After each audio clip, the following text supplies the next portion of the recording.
And hello, everybody, and welcome back to the stream, or if it's your first time here, welcome, and we are back, last stream of the week, and yeah, we're going to continue with Slay the Princess, as we have been doing. I'm a bit of a moron, and I haven't really checked to see the exact number of endings are in this game yet, but I'll do that over the weekend, definitely, and we'll take a look. Well, I say over the weekend, technically I'm streaming on the weekend. Whatever, time means nothing. The end of the week is whenever you think it is. And yeah, I'll take a look at that, and then depending on how many there are, we might be doing this all next week as well. And then we'll finish the game for good, and I guess that'll be that. Then we'll do some Minecraft or something, and then I'll figure another game out by definitely by. I'm pretty sure we're gonna be playing different games by next month at the very least. That's gonna be okay. Hope y'all been having a good time with this game. I think it's fucking crazy weird and awesome, and I've been really enjoying it. Sherma trying to do a Wallaby impression lives rent-free in my head. It's funny, because I feel like a lot of people, me included, the moment we attempt an impression, it falls apart. It always has to be accidental. And then for some reason, when it works when it's an accident, but otherwise it's just... If you're trying to be a gremlin, you have to put no thoughts into it whatsoever. Can't do one either. I could say Poyo, but that's because I'm a girl. Right. Wanya! No, no. Even with my teenager voice, my perpetual teenager voice, I don't think I could do it unless I did it accidentally. But, alright, so... let's see about getting here into Slay the Princess. We just left off at the prisoner, I think?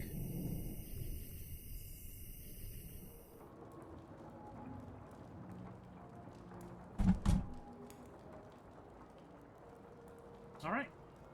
Hope y'all been having a good day.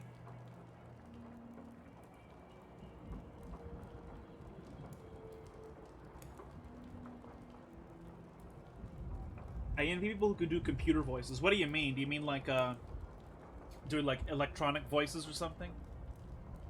Or do you mean they can make themselves sound like a robot? Ooh. Something. Like Microsoft Sam?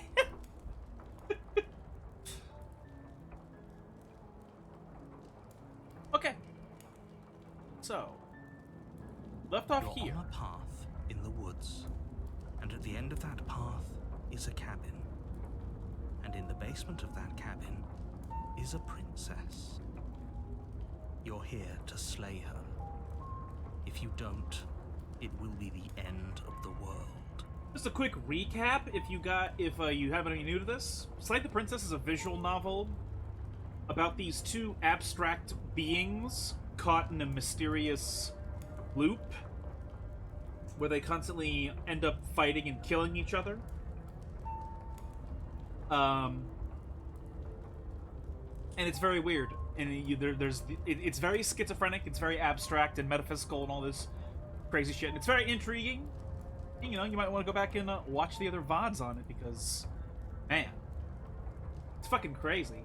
It's interesting, and it's horrifying. Like, last stream, there was a point where the princess turned into a fucking tree with, her organs hanging out of her humanoid body, and I was just so fucking... It was like sucker punching me. Like, I cannot believe that was good. That was a thing.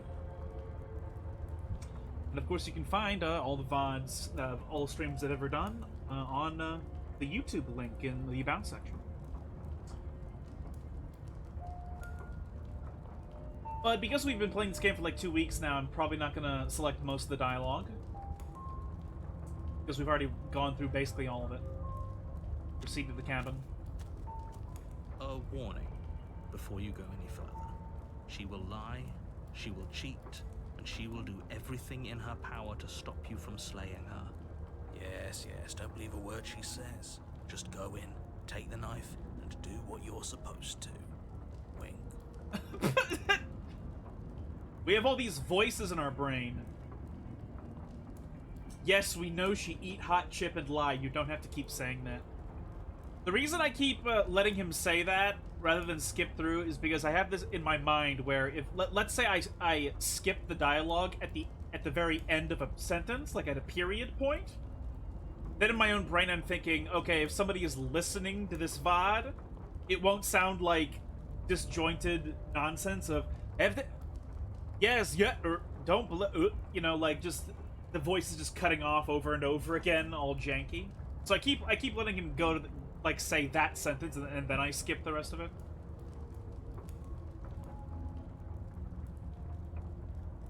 Yeah, last week we got in the scenario where we tried to save the princess after we had gotten the knife, so we got like the cold princess when we tried to save her. And then when we had to get killed, we've woken up here now, and we have the voice of a skeptic, okay? Did you just say wink out loud? No, I didn't. Wink. What the fuck is this guy doing? Just ignore this clown and focus on the princess. Okay, supposedly this incarnation is the prisoner. The interior of the cabin is less a cozy woodland retreat and more like a dungeon. A few pathetic wisps of starlight attempt to illuminate the cold, uninviting stone walls, and thick, wrought iron bars barricade the windows, reminding anyone who enters that this is a prison. I almost wonder if I've gotten this before. The only furniture of note is an iron table, bolted to the floor, a pristine blade perched on its edge. The blade is your implement. Approach the mirror. You walk up to the wall next to the basement door. It's a wall. There isn't much to see here. Based on the looping ending when we finished the game last week for the first time, I think the mirror is the narrator. Or that's his way of spying on us while we're here. What are you talking about? This isn't a wall. It's a mirror. You reach forward and rub your hand against the cabin wall. I hope you know how ridiculous you look right now. Imagine this guy gets a voice that speaks exclusively in Sim.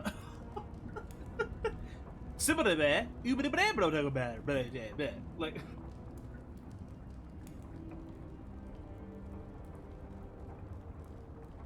Sims? Have you ever thought about the fact that Sims can get away with as many racial slurs as they could possibly want?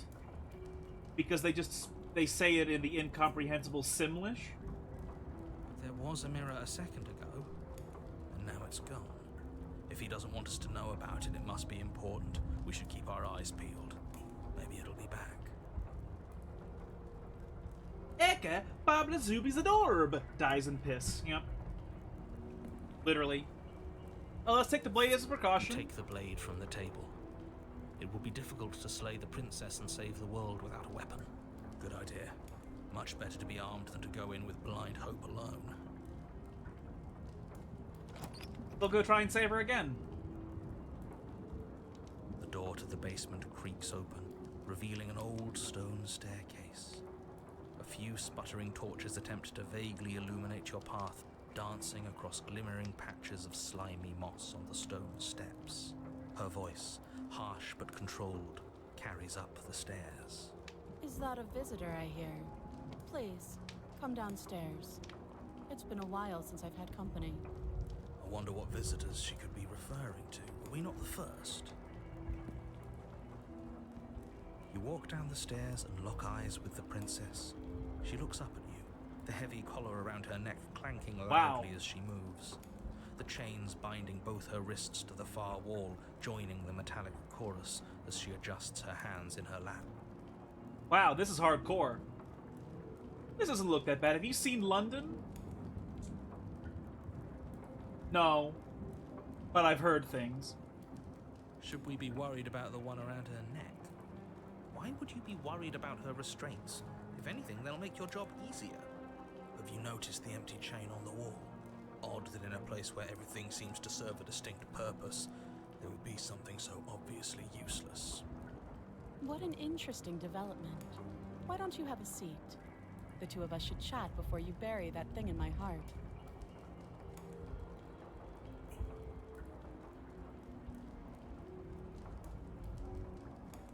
Sit with her? You step towards the princess, but she stops you before you get too close, holding up one shackled hand. Apparently there's an ending if you just kill her at the start of the fresh Chapter 1 loop. Well, then that's something we could do. We could do that at some point.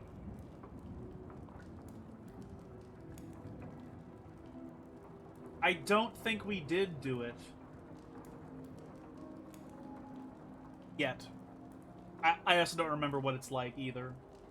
And we sort of watched him, but... There's fine. I'd prefer we keep some distance until we've sorted this out. That's reasonable. We do have a weapon. Might as well put her at ease. Sit where you were told to sit. Yep. You do as she asks and sit on the floor, still a good distance away from her. Thank you. Now, what are your intentions for me?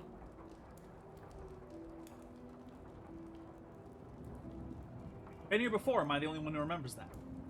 Oh, are we acknowledging that? I thought we weren't going to give away the game. But yeah, I remember.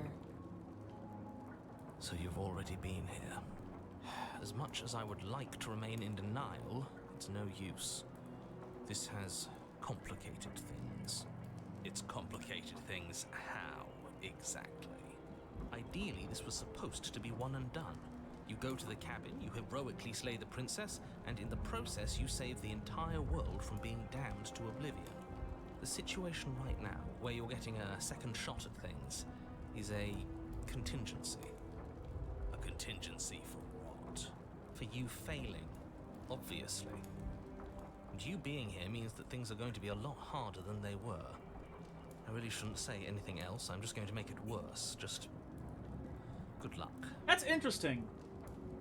So, the loop was by design from the narrator to, like, loop... So this was this was intended. Even though he sounds confused every time we do loop. Are you sure it's written we have to kill her? Maybe it's written somewhere else that we don't. In italics, underlined, twice. But yeah, so this is interesting. So this means the narrator, in the process of trapping entropy as an entity within this place, he sort of created this weird split consciousness loop where, like, even though he doesn't remember, it still happens. And it's by his design that the point of the loop is so that we have more chances to kill her. But then, ironically, that's what allows us to bring her vessels in the long quiet. If it didn't loop, then we wouldn't really be able to do that. But then again, that would mean that if we fail, then that means the princess just gets out. So I suppose it makes sense that he would rig it this way, but it also resulted in rigging it against him and his own thoughts. His own intent, his own mission. If you knew this could happen, why didn't you tell us? All of this is incredibly valuable information. It would have changed our actions considerably. If we died and she lived, wouldn't she be bored as shit? I'm not sure. Because, well, like, every single instance where she kills us and we come back, she does mention that she needs us to escape, and sometimes she mentions that she wish she had company. Depends upon which iteration it is. And also the way that she speaks to us when we're in the long quiet is that she kind of just exists there waiting for us to come back with new perspective. And she isn't really content with just sitting there forever. Does she actually love us, or is she just a gold digger? Well, I think that's the point of the game, is that you're supposed to be analyzing every facet of their intention, of her intention. The thing is that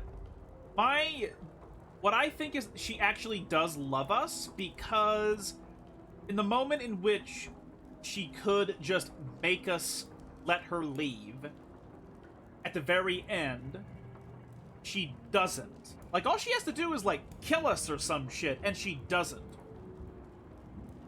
And she's willing to... And she doesn't do this thing where she's like, I'm gonna destroy you and leave this place. She's like, no, I want us to leave together, period.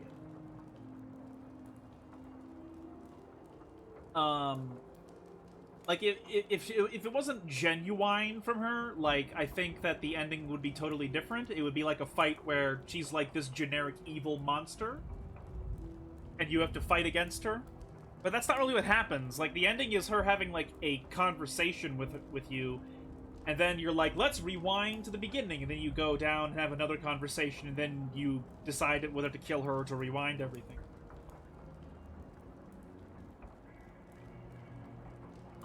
God damn it, I didn't mean to... Maybe I wanted to be the first.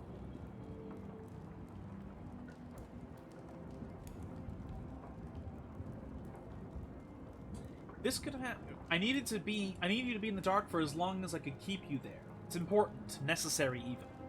And maybe I wanted to be the first version of me that you met. I didn't want to be confronted by the alternative. Right? That's pathetic. I never said I wasn't. What the fuck? I get it. It would be pretty upsetting, wouldn't it? To know that you might not be the first version of yourself. At least we can remember what happened before. Seems like we should count ourselves lucky for that. Memory manipulation is also fucking scary. Just conceptually. Though, I don't know, if I was the narrator... Well, actually, no, like, his circumstance is very weird. Where, like, the reason he's upset that he's not the first version of himself is because it means that the first time failed, which he's not happy with. For obvious reasons, because he wants us to destroy the root of entropy, you know, so... Exactly, he gets it. You're lucky, so don't waste that luck by messing it up again. Alright? Moving on. Why is it important for us to be ignorant? How is it ever helpful to be in the dark? Well, the narrator wants to create a world where death doesn't exist, and to do that, he wants to destroy entropy itself. He wants to destroy the concept of change, and that's what the princess is. She's this abstract entity representing change and entropy.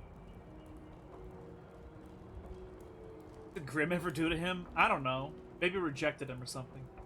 The more I say, the more your mind will swim into dangerous waters. Even saying that is too much. Your success hinges on you having imperfect information. For the sake of the entire world, you need to accept that.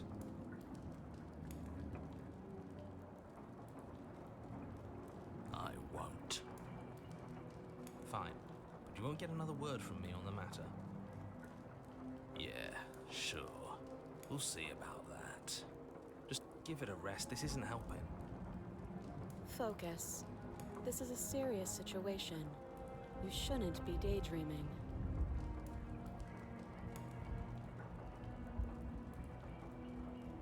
What happened after I died last time?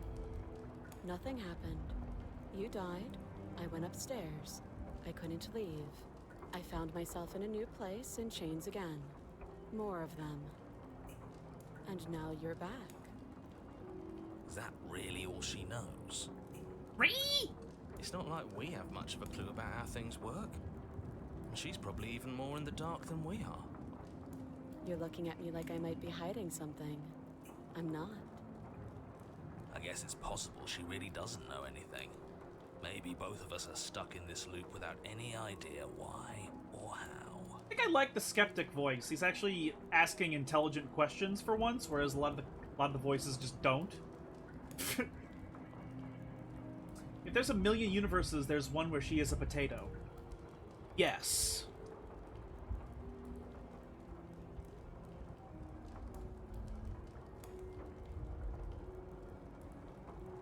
That other chain on the wall, who's it for?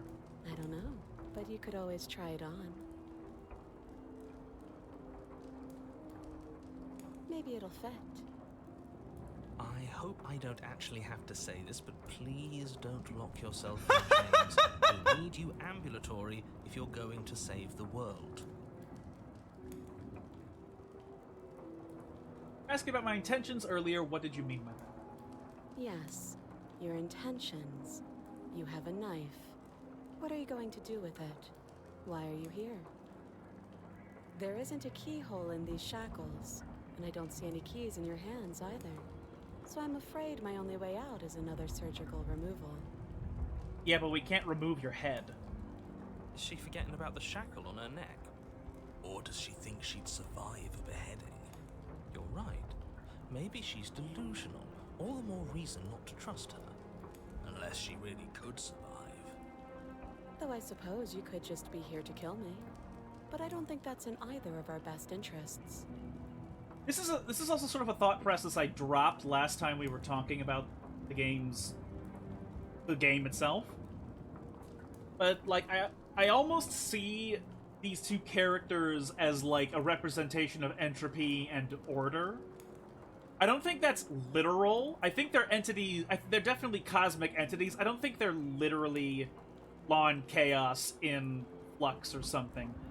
But it is intriguing because I get this stupid metaphysical impression that it's like... People are not going to know what the fuck I'm even saying when I say this, but it's sort of like the relationship between the strong nuclear force and the weak nuclear force. Because those are the two forces of the universe that are what hold atoms together. And so it's like... we are the long quiet. We are the strong nuclear force. We hold her within us. But she's the weak nuclear force, and she has so much overwhelming energy pushing against any restraints that even though she keeps killing us, we still end up in the same spot where she is trapped in this weird loop that is contained within our thought vessel or whatever the fuck. Because we're like a weird godlike entity, right? So like we don't have a body really. We're not in our head. We have like we're like in a thought space or whatever the fuck, you know. But it's intriguing because it's sort of like no matter what happens, she comes back and she's trying to push out an escape, which is exactly how the universe works with the strong and weak nuclear force. You know, like, we're the atom, and together we are the atom. And I suppose if we break free from all of this and go out and to do something else, then the universe would change fundamentally, but that's also a metaphor. I don't think that's literally what we represent, but that's what it makes me think of. Suppose you could just be here to kill me, but I don't think that's in either of our best interests. How am I supposed to cut you out? If you didn't notice, your head is in a shackle, too. No. Like I trust you to come any closer with that knife. All you're going to do is hand it to me and watch me work. But she would have to cut her head off, right? She can't be suggesting that. Gouge his eyes! She certainly seems confident. Maybe she knows something we don't. Well, in case you guys didn't notice, the shackle seems pretty big for her neck. She can probably fit her head through. Or maybe you should consider the most likely scenario. She's bluffing so she can disarm you. Yeah, but why would this princess hate us? Though if she isn't bluffing, whatever she has planned might be for her benefit alone. There's no guarantee that what's good for her is good for us. So, what should we do? I don't know. I'm just spelling out our options, listing the pros and cons. Why hasn't she tried to fit her head through it before? I mean, maybe she has. Like, remember, like, no matter what happens, she ends up, like, having some means of being able to escape. Like, in the nightmare ending, we leave her there, doing nothing, and she still fucking just escapes. You know, she had shackles, she couldn't leave, but she just did. So for some reason, the way that I believe she described it in one of the chapters, when we were first going through the first run of the game, is that like, until she meets you, she sort of is just there, vacant, with, like, no thought and no personality. She doesn't have any experience until you meet her. Then let me help you. I'll start with the cons. If you're handing her your weapon, the cons are that she might use it to escape and end the entire world. And she might use it to kill you. That doesn't sound great. What about the pros? There are none. The pros are that we can't trust him, possibly even more than we can't trust her. Whatever she has planned could do something to mess with what he has planned. Or maybe they're both screwing us over in their own ways. She forehead too big, she Jakob's daughter. Honestly, for an art style that is sometimes vaguely anime-ish, her forehead is actually pretty reasonably sized.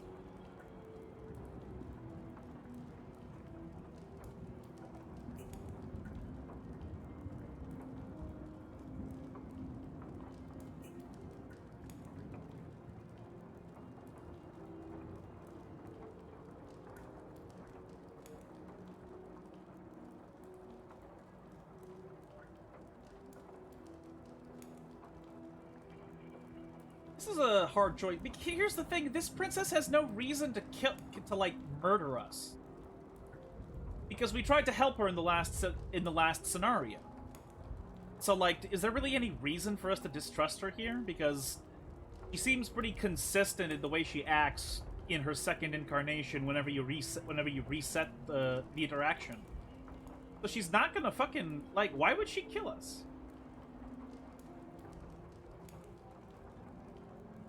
At the same time, I am paranoid. Like, I don't want her to fucking kill us, but again, we're gonna operate on this headcanon that our character remembers the very first go around. So we're just gonna trust her.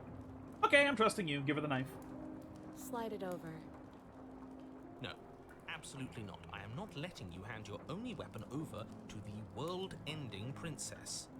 Until you come up with any other idea, like, say, I don't know, doing your job and slaying her, you remain rigidly in place. You tried this last time. Do you want to know how it went for you? That goes hard. Oh, I remember. She killed us, which, by your estimation, ended the world, right? Oh, well, we tried to take over, but...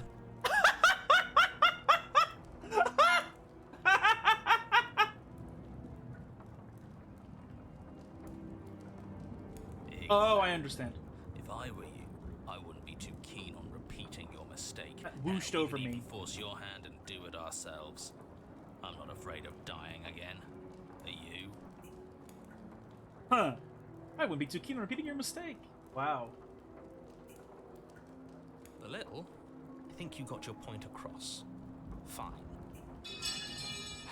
You slide the blade across the floor.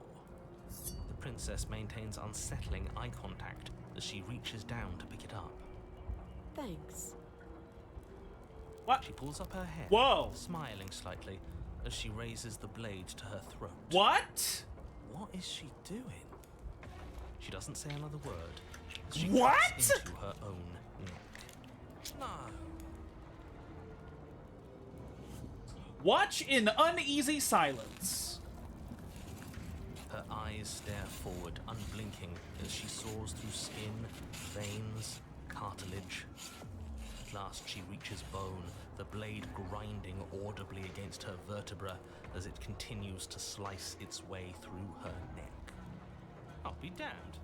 She's actually doing your job for you. Why would she do that? Huh. So that's her play. Killing herself? She isn't dead yet. Finally, you hear a snap. Her eye twitches. Wow. There's an uneasy silence. She remains motionless for a long moment, her twitching eye the only movement in the room, until at last it stops in an unsettling half-wink. Her head twists slowly to the side, flopping to What her shoulder, the fuck? and her neck opens. The remaining tissue is not enough to hold the weight of her severed head. It stretches and tears until finally it falls to the floor, completely free. It bounces a few times before rolling to a stop at your feet. Oh no, oh no, what did we do? Can we put it back? Please tell me we can put it back. Well, the shackle is off her neck now, so what if we can put it back? The princess's eyes stare up at you. Dead.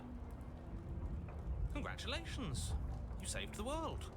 I think she knew it was gonna happen. I think this was literally her, like, bidding us a suicide note. Like, literally suicide. Are you sure she's not winking at us? Obviously not. She is thoroughly deceased. Or maybe she's about to live through that. I hate this. Can we just get out of here now, please? Of course, the princess is slain and the world is saved. Whenever you're ready, you can proceed to your reward. We should take her with us, don't you think? Of course. What? No, you shouldn't do that. Why would you do that? Well, she's dead, so it doesn't matter. I can think of lots of reasons. A trophy, proof of our victory. Hell, we could even give her a proper burial. She did save the world, right? You don't need proof, you don't need a trophy, and she doesn't deserve a burial. Just leave. No, fuck you. Even after all that, you're still not satisfied, are you? Something is still motivating you to keep things the way you want them.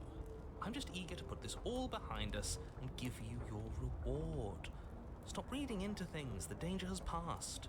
You can relax. I'm just keeping myself sharp. I'm not so eager to put my guard down. I am. I'm on team, let's put this all behind us. So can we leave already? Take the princess with you. Ugh, fine. I'll pick up the princess's severed head, its neck stump still oozing bodily fluids. Then make your way back upstairs to the first floor of the cabin. We've got to use 3 pumpkins and a scarecrow to bring her back. Oh! Did you see that? I could have sworn she moved. She didn't. She's dead. But what if she's not? Are you listening to yourself? Do I need to explain to you why decapitation is lethal? The door to your bountiful reward is right in front of you. All you have to do is open it. Apparently, if your head gets severed, you die within 12 seconds.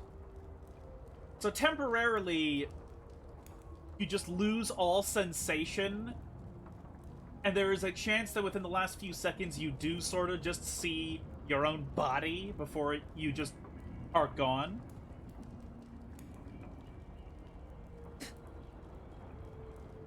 It's probably faster than 12 seconds, if I'm gonna be honest, because it's like the blood pressure is gone immediately.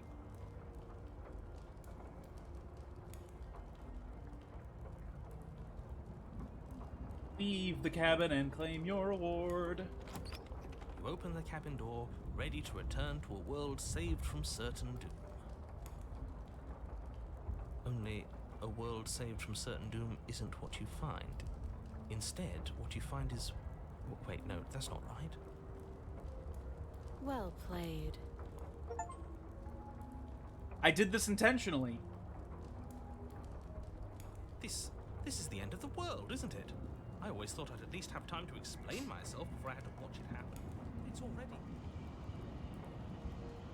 over? Is he gone? But we're still here. Maybe it wasn't the end of the world after all. Maybe it was just the end of his. I hope she interprets our actions favorably. Thanks for carrying me up here. I had to take it on faith that you would know what to do. I'm glad I was right to trust you. Yay! So, this is the outside. Maybe it's just my lack of body, but it's colder than I expected. I don't know why we're holding her head in such a grotesque way. Why can't we hold it like we held the weird organless tree princess? Like, that was so bizarrely, like, tender. Like, the way we did that in the wilds. It really just brain blasted me. I was like, what the fuck? She's gone. Where did she go? There's that mirror again. It's going to be okay. Just trust me. We've been here before. You always get scared. But it feels so bad. Like looking into it right now is going to be the end of everything. You're right. Part of me wants the truth, but something stronger is holding me back.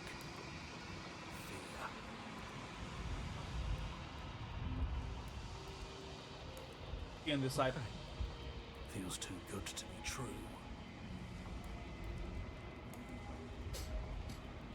You approach the mirror. Gaze into your reflection. Silence as you reach forward. They're gone once again. The mirror always makes them leave, but you need to see what's in it. You've withered. Very strange. Find yourself in the long quiet once again. go talk to the waifu. What the fuck?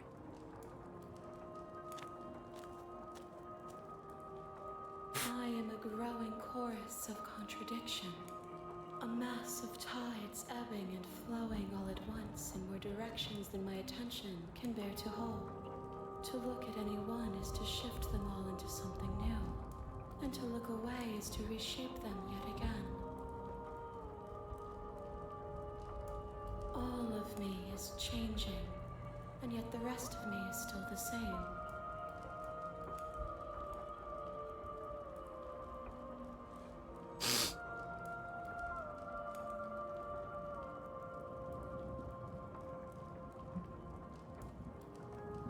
No matter how many times I go back, at least one of us always hurts the other. Doesn't that change you? Doesn't that make it you worse? It changes me, but it doesn't make me worse, nor does it make me care for you any less. Does it make you worse? Do you resent me?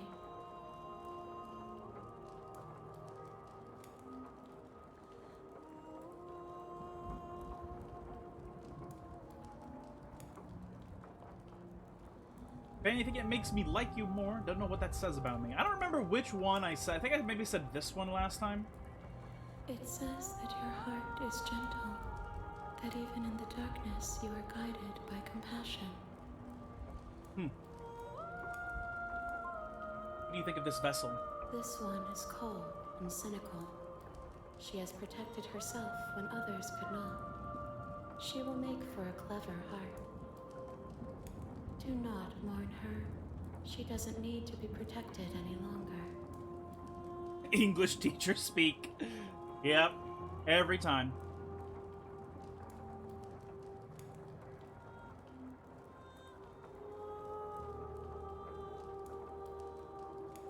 You know what happens when we leave worlds behind? My perspectives are shadowed. You have seen what I have seen, just as I have seen what you have seen. The angles of my vantage do not offer me hidden truths, and my attention is turned inward, except when you are here with me. So this is one giant paragraph that basically says, no. Do you know what happens to those worlds? No. Except she said it as a paragraph. Perhaps this will change when our work is done.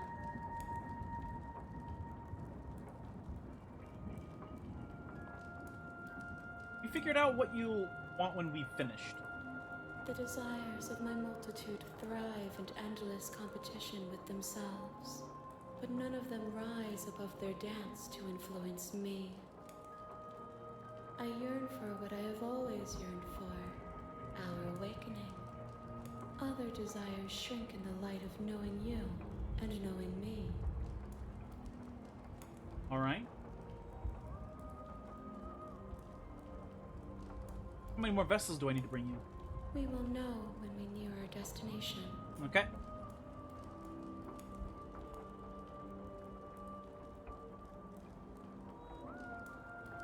You care what I bring you next? I care about your gifts, but I have no preferences to burden you with. Even if I did, I would never dare to tarnish our relationship by assuming myself above you. So sweet.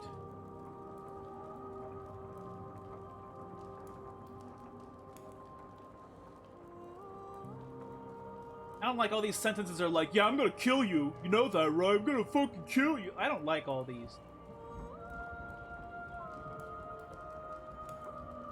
This itself is an untrue statement. There's plenty of literary contradictions without them being literal. Or excuse me, they are from like a language perspective contradictions, but they aren't from a literal standpoint. Okay. I'm ready to go back. Let's go.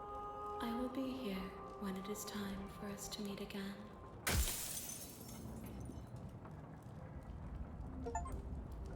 Bring the prisoner's head to her. A gratuitous You're vessel. on a path in the woods, and at the end of that path is a cabin. And in the basement of that cabin is a princess. I assume that there's two ways to do that. That you can do it where you bring her with the severed head, or you do it where you put yourself in the shackle and you just exist with her there forever or whatever, and then that has to be what happens, right? You're here to slay her.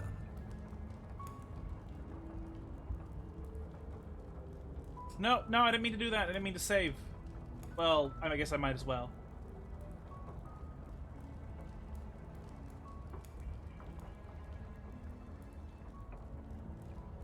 Oh, okay, thanks for telling me what to do. Don't mention it. It's all part of the job. You make your way up the short path to the cabin. A warning before you go any further. She will lie, she will cheat, and she will do everything in her power to stop you from slaying her. We're not going to go through with this, right? She's a princess. We're supposed to save princesses, not slay them. Ignore him. He doesn't know what he's talking about. Let's try and get the anime waifu version where we do the damsel, but then we do the thing where we question her until she deconstructs. Entirely bare. The air is stale and musty, and the floor and walls are painted in a fine layer of dust. The blade is your implement. Enter the basement. I'm gonna go without the blade. I'm just gonna try and free her, as normal. The door to the basement creaks open, revealing a staircase faintly illuminated by an unseen light in the room below. This is an oppressive place. Her voice softly carries up the stairs. Hello? Is someone there? It's hypnotizing. Don't let it fool you. I'm here to save you. How many times do I have to tell you how dangerous letting her out of here would be before it finally sinks in? Wait, really? You're here to rescue me? I was starting to think I'd be stuck down here forever.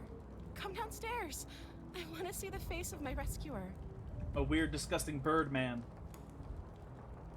You walk down the stairs and lock eyes with the princess. There's a heavy chain around her wrist, binding her to the far wall of the basement. She's beautiful. How could someone like this be a threat to anyone? I am begging you to stay focused. There's a lot right. Hi. I can't believe you're here. I've been waiting for something like this to happen forever. I hope you brought something to deal with these chains. Don't do it. If she gets out of those chains, we're all one step closer to the end. Man's like, stop cooming, gentlemen. We must stay focused. Well, too late, narrator.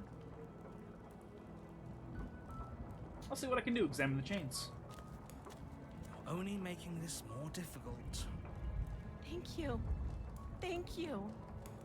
You're making a huge mistake. No, you're doing the right thing. You walk up to the chains binding the princess to the wall and give them a tug. They're large and heavy, far too solid for you to even imagine trying to break them apart. I'm guessing you don't have the key? Maybe it's somewhere upstairs. Doubtful. Whoever locked the princess away down here intended for her to never see the light of day. There isn't the key. Do you have any other ideas? Maybe there's some way to break the... Or if that doesn't work, I guess we can always cut me out of them. She offers the suggestion with almost complete nonchalance. If we were stuck down here long enough, I'm sure we'd be nonchalant about cutting our way out if it meant we could finally be free. You attempt to make your way out of the basement, but the door at the top of the stairs slams shut. You hear the click of a lock sliding into place. Is someone else here? Try the You door. try the door, but it's locked from the outside. Turn to the bottom of the stairs. You make your way to the bottom of the stairs. This would have been so much easier if you'd just taken the blade like you were supposed to. Easier for whom? Easier for everyone. Look at the mess you're in. I heard the door slam. They locked you down here too, didn't they? There's a slight panic rising in the princess's voice. If I could just get out of these chains, I know we could force our way out of here together. She barely hesitates Jesus before raising Christ! her arm to her mouth. her I teeth remember this part tearing now. Through her limb with the determination of a trapped wolf. As she rips her flesh from her bone, a sound comes from behind you. The clang of bouncing metal. It's the blade from upstairs. You're not sure how it made its way down here, but if there's a time to strike, it's now. Or we could use it to free her. You won't like what happens if you do that. Save the princess. Fine. Against your better judgment, you place the blade against the ragged, self-inflicted wound on the princess's arm, just you cut into her flesh. The blade is sharp, and it takes little effort to crack through the bone of her arm. Her limb falls to the ground, and the heavy chains follow suit. She didn't so much as utter a sound through the whole ordeal. No, she didn't. I imagine that a gremlin is definitely a good representation of entropy. So, yes. She smiles softly as her gaze meets yours, blood from her wounded arm dripping rhythmically to the ground. How is she still smiling after everything? Thank you. Now let's get out of here. Approach the locked door. No, we won't have any of that. The stakes are too high. You can't just let her escape into the world.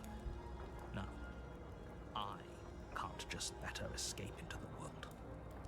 As the princess approaches the bottom stair, your body steps forward and raises the blade. Wait, this isn't fair. You can't just do that. Watch me. What are you doing? Stop that. Something's come over you, hasn't it? You know you don't have to do this, right? Your body lunges forward, the blade held low, ready to sink into her heart. But the princess dodges, stumbling back against the wall before the blade has a chance to connect. Stop it. Stop trying to resist me. I'm trying to get you out of here alive. Fist. Yep. The blade. Move the blade. As your body remains frozen in stubborn resistance, the princess takes a cautious step forward. We both know this isn't you.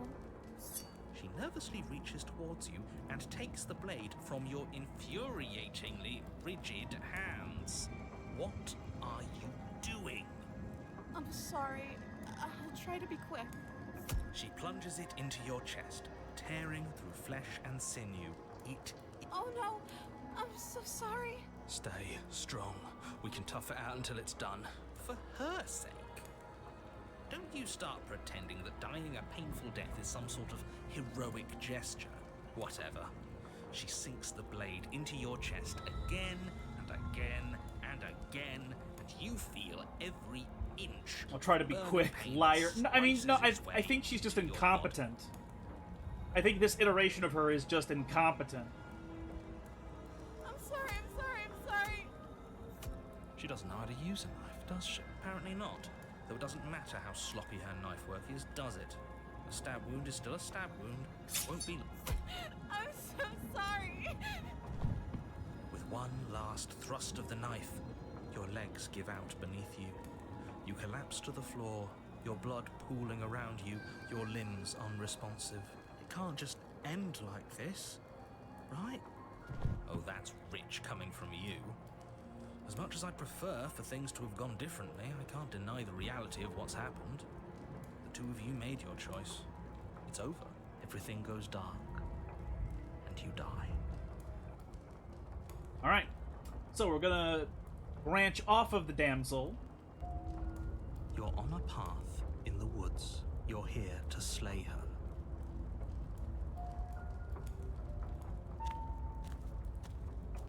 A warning before you go any further. She will lie, she will cheat, and She will do eat hot everything chip in her and power lie. to stop you from slaying her. If only you knew what you did to us, you villain. Excuse me? Forget he said anything. But he is a villain. He made our beloved brutally take our life last time. Last time? What are you talking about? I think he just likes to hear the sound of his own voice. Let's try to ignore it. It does kind of suck how shitty the fucking smitten is. I do, but I also speak from the heart. Sure, yeah, your passions are strong and all, but not everyone needs to hear them. Don't pay their bickering any mind. Focus on the task ahead. Proceed to the cabin.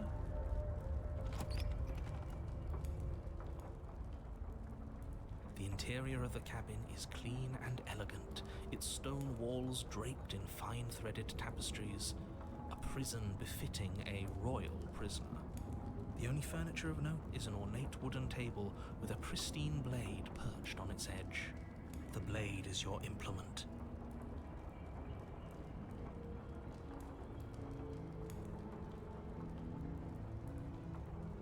Approach the mirror again. Always, every Walk time. up to the wall next to the basement door. It's a wall. What are you talking about? This isn't a wall. It's a mirror. You reach forward and rub your hand against the cabin wall. I hope you... There was a mirror a second ago, and now it's gone. Pity. We could have a feather out of place, and now we'll never know. We can't gallantly sweep her off her feet if we have a feather out of place. I forget. Oh, fuck. I don't want to fuck things up too much. No, I'll take the blade. You take the blade from the table. It will be difficult to slay the princess and save the world without a weapon. I suppose if we're to play the role of dashing knight, we need an equally dashing sword. Hopefully it doesn't put her on edge. There's no use arguing over motivations right now. It's...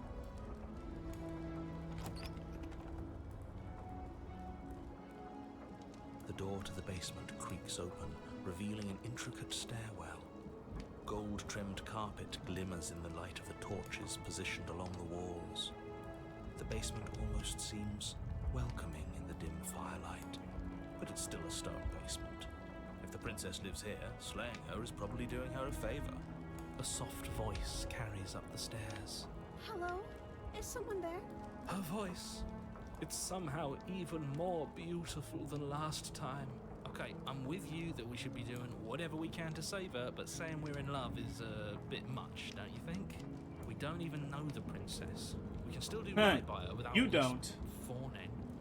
Yes, for everyone's sake, you're not in love. Just remember that her charms are... You walk down the stairs and lock eyes with the princess. There's a heavy chain around her wrist, binding her to the far wall. My love, we're here to rescue you from your unjust and foul imprisonment. Voice of the Redditor. Lady. You know she can't hear you, right? She may not be able to hear my words, but surely she can hear my spirit. Oh, your spirit's plenty loud, all right. It's you, my dashing hero. I was so worried you wouldn't come back. Did you hear that? She said we're dashing. And she called us a hero. Flattery really goes a long way with the two of you, doesn't it? Waiting for you to come back.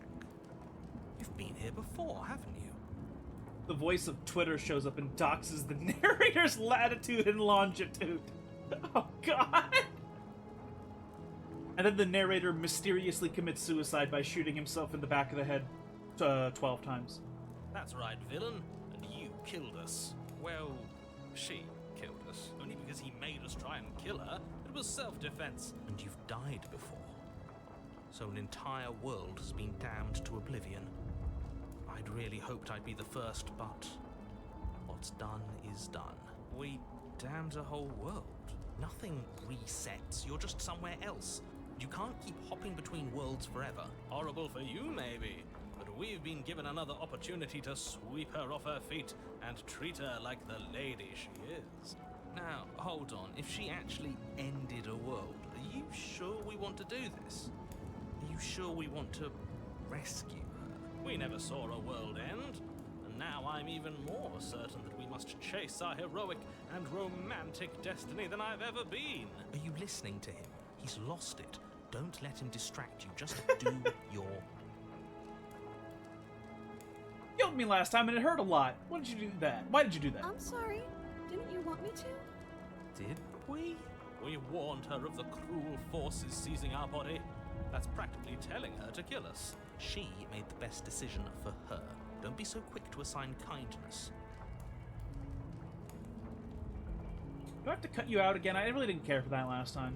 I'm okay with whatever you come up with. You can cut my arm off again. We won't be laying a finger on her perfect wrists, and indeed, we won't even have to. Do you see how dainty her hands are? We'll be able to slip her right out with no harm done. What? No, she's a prisoner here. You can't just slip her hand through the chains. Why are you two arguing over the logistics of slipping her hand out of her shackles? She just said she'd be okay with any idea Additional we came up supply with? depots Am I the only one required. who thinks that's weird? Hey, thank you so much for the tier 1, dude. I really appreciate that. Have you fixed her? Let's be real. She doesn't need fixing. She is a perfect goddess of representing the abstract nature of entropy and change. And I don't think we can say that a fundamental force of the universe is in need of fixing. She didn't care last time. Why should she care this time? No, you're right. It's extremely bizarre behavior and further evidence that she's a monster who's not to be trusted. What happened after I died? You died, and now we're talking. Before you started talking, did the world end? Did you end the world? I don't know. Was I supposed to have ended the world? Would that have made you happy? Isn't that just like our darling princess? She wants to make us happy. Are you listening to her? That's a confession. No, I don't want the world to end. Then I didn't end the world. Y'all simps. I mean, like, she's like, I'm not even saying it as like a simp horny thing. I'm saying it as like she's literally an abstract entity. Like, it's kind of like weird to be like, oh, I guess you need to fix that. It's like a Thanos moment to being like, yeah, I'm gonna interpret this through my cock because it's a feminine voice and body, even though in reality, well, even in the game's context, she's this weird abstract divine entity. See? She didn't confess anything. She is innocence itself. I'm not so sure. I'm sorry about what happened last time. The narrator who sent me here to kill you took over my body. It was extremely unfair. Another version of me was pushed to such drastic action. It was for good reason. That's okay. You were just doing your best, and that's all that matters. She took that in stride. To a surprising extent. That's because she's perfect. Do you think she has someone like him telling her what to do? She doesn't. There's no one else like me.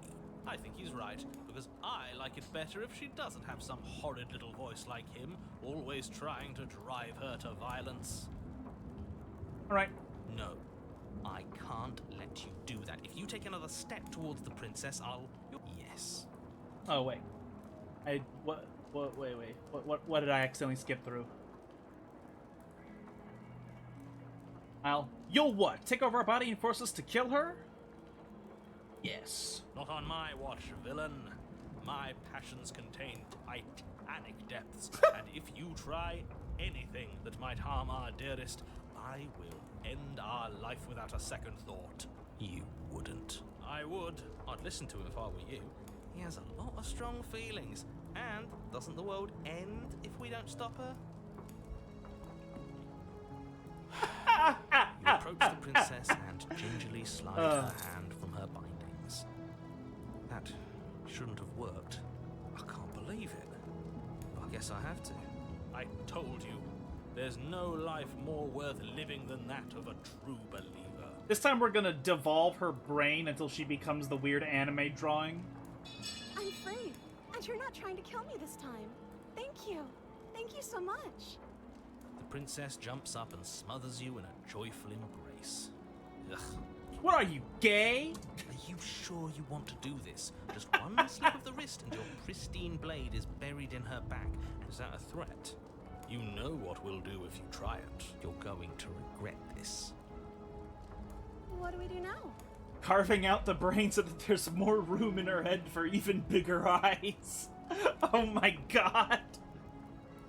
What do you want Let to me do? guess. End the world? Spoken with the rank cynicism of someone who has never felt love in his heart. I don't actually know. Nobody's ever asked me what I wanted before. She doesn't even know what she wants. You may have had her all wrong. What if this whole thing is just a misunderstanding? What if she doesn't want to end the world? You're so gullible. Is the only thing you've ever doubted the actual truth? I think I want to leave. And I think...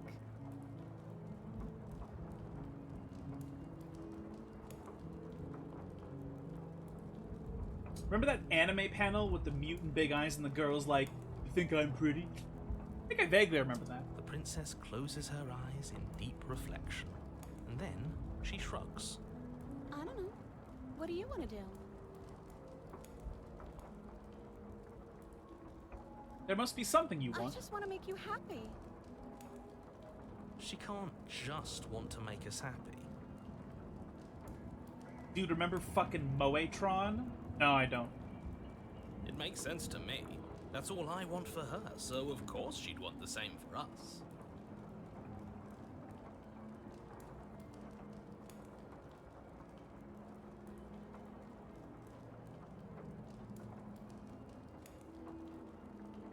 I want you to tell me what you want. I just want to make you happy.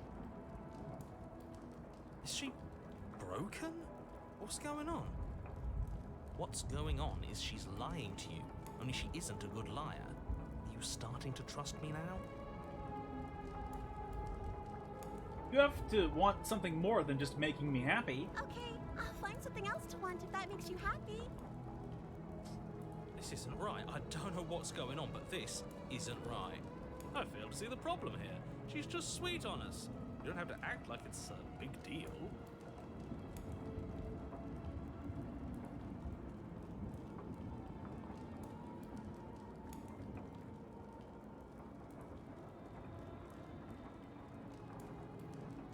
I want you to make me unhappy. What kind of weird cuck shit is this answer? But you need your own thing. You just met me. You can't base your entire happiness around me. Okay, if that's what makes you happy. Is it just me, or does it feel like we're alone right now? Like we're the only ones here? They lived happily ever after. What the fuck? Interesting. So that's just like an is this actually a different? I got a separate achievement for this, but I'm surprised because I didn't think that would be what happened. Okay, you'll get a chance to ask them the question. Nor will you ever. It's time for you to leave. Memory returns. She was our perfect match. She's gone. Where did she go? And is that a... Of course you're scared, but this is the end for you. But it's not the end for me. What is that supposed to mean? Whatever awful thing I felt before, it feels so much worse now. Do it then. End us all before I die of a broken heart. Wow. Goes hard a bit. Approach the mirror. Reflection. Signs as you reach forward. They're gone once again. You can see what's in it. You've unraveled. Oof.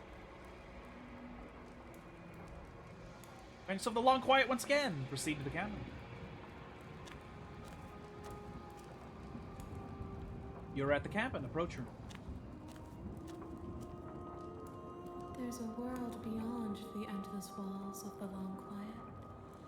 I am curious to see what it means for us to know it. I think there are people out there.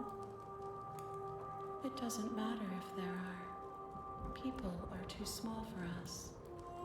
You and I are the only things that interest me. That's a very Lovecraftian perspective. You think that anything is real out there? Do you think that we're real? We are real. Nothing is an idea that dwells in the absence of something. But nothing cannot exist on its own. And because of that, nothing can't exist. That's actually a poignant language part.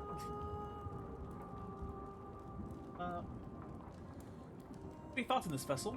This one is soft and delicate. You molded her to love you, and she'll make for a gentle heart. I don't know if this Is this the same? I don't Do know. not mourn her. She has served her purpose.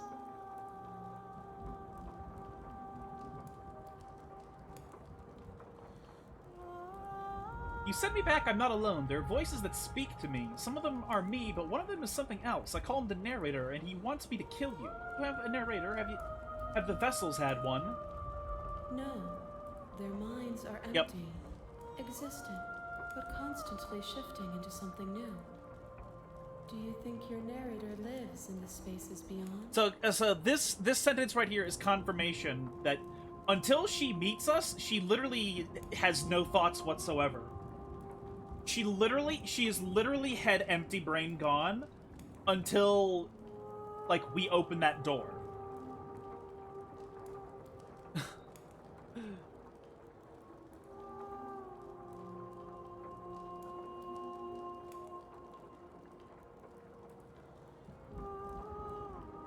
He does, and when I find him, you and I are finally going to have answers. Do not look to one who fears me for your truth. The only answers worth knowing are those we can find within ourselves. What a stereotype! Well, she's an abstract entity of entropy, so, like, all of the fragments of her just kinda are nothing until they are affected by something relevant to how they are meant to change, so, like...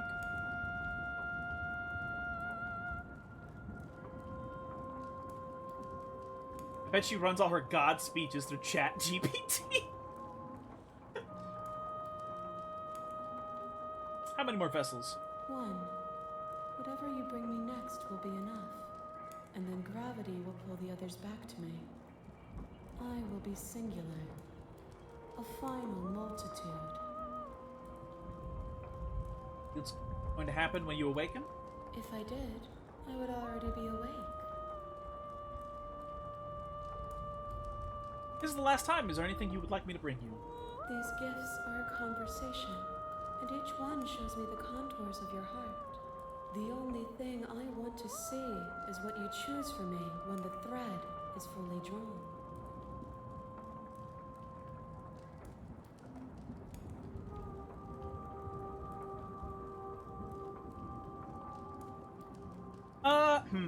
I forget if this does the thing where it closes the game and then reopens it. You've already tried waiting, but I understand if you need more time. I'll wait with you. There is no waiting forever. I'm ready to go back. The next time I see you, each of us will finally know what we are. I will be here, waiting for you.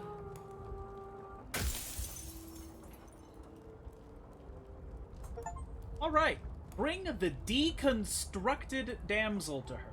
Okay. You're on a path in the woods, and at the end of that path is a cabin. And in the basement of that cabin is a princess. You're here to slay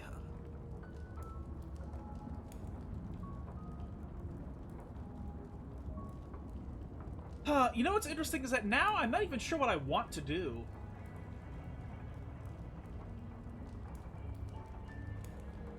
Because we've gone through so many possibilities, I don't even know what branches there are for us now. Deconstructed You make ramen. your way up the short path to the cabin. A warning before you go any further. She will lie, she will cheat, and she will do everything in her power to stop you from slaying her. We're not going to go through with this, right? Ignore him. He doesn't know what he's talking about. I'm gonna have noodles today as well. Gonna dunk some pizza crusts in them. The interior of the cabin is almost entirely bare. The blade is your implement. I don't know what I want to attempt to do.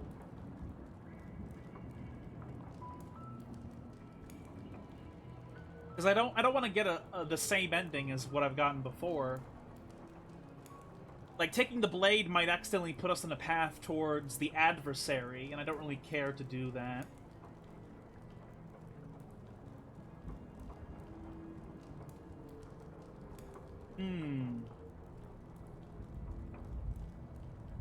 Really trying to think here. I guess I just have to try and wing it and see what I can do. Go for the short kill her ending? I don't know. Oh, okay.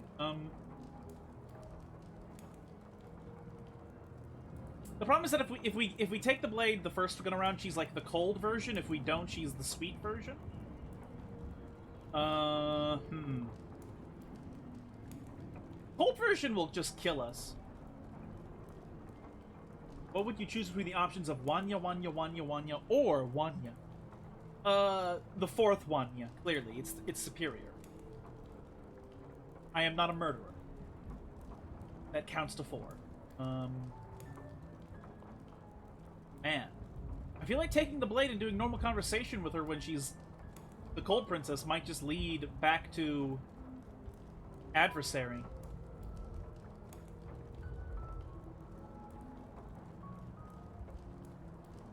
Sanya, yeah. How could you be so controversial and so bold? I don't know, I'm just built different. Poyo or Poyo? I would Poyo, clearly. You take the blade from the table. Just noticed that the music completely shifted. The door to the basement creaks open, revealing a staircase faintly illuminated by an unseen light in the room below. This is an oppressive place. Her voice carries up the stairs. Who's there? She sounds dangerous. Don't let it fool you. It's all part of the manipulation.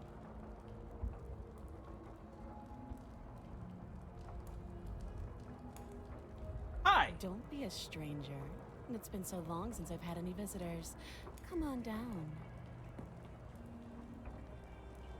You walk down the stairs and lock eyes with the princess.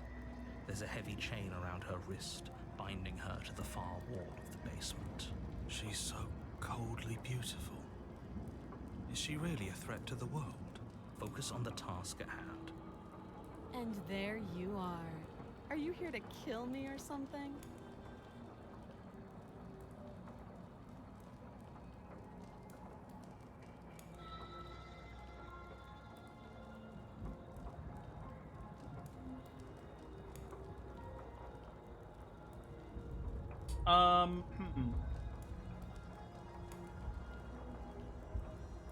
No,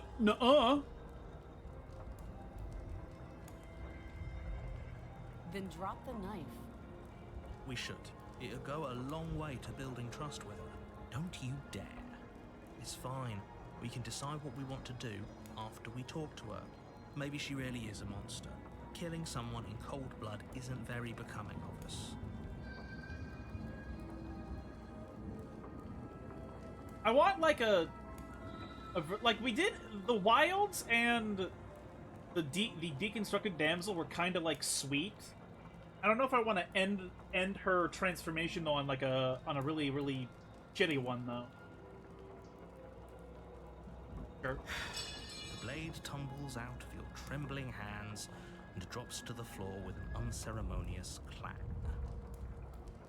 Mom finished the last episode of Good Omens, and she's like, after all that, they're gay? And I'm like, yes. And she's like, okay. Thank you. Maybe now we can just talk. Against your better judgment, you step forward to speak with the princess face to face. Unarmed. We'll be fine. I don't know what you're hoping to accomplish here, but I can assure you there's no reasoning with her. Just make sure you don't forget about the blade on the floor. You're going to need it. So here we are. What an awkward start to a relationship.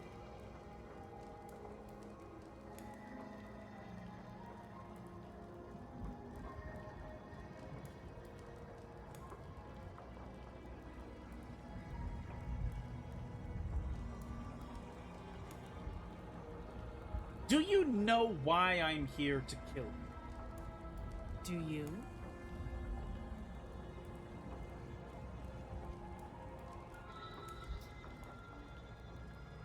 I know what I've been told. Whether or not I believe it is an entirely different matter. So, you're not going to share? How pointless. If you want to talk, I'll talk. But this isn't talking.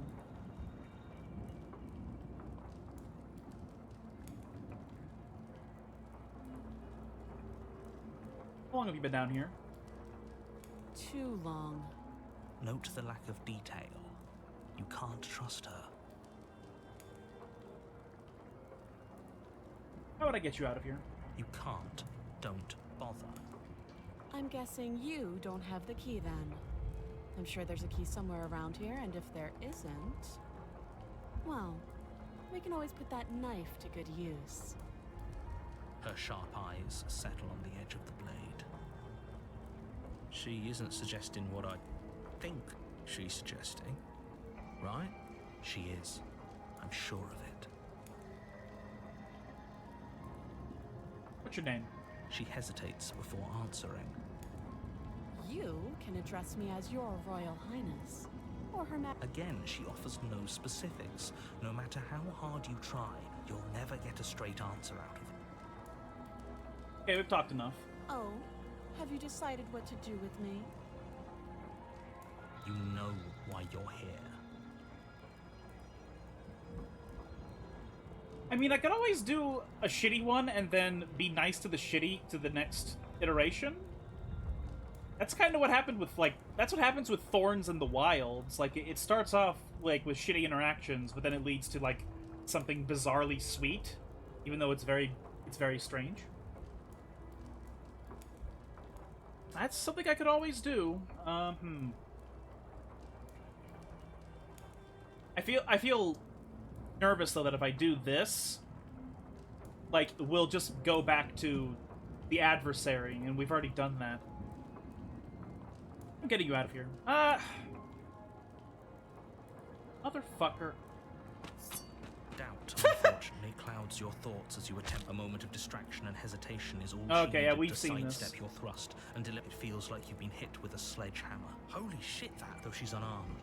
The shock of that first strike is enough to stagger you, putting you in your blade slashes through the air again and again, and her fists connect with your body as many times or more, each impact as heavy as that first bone-crushing hit. We can still turn this around. Flee and lock her in the basement.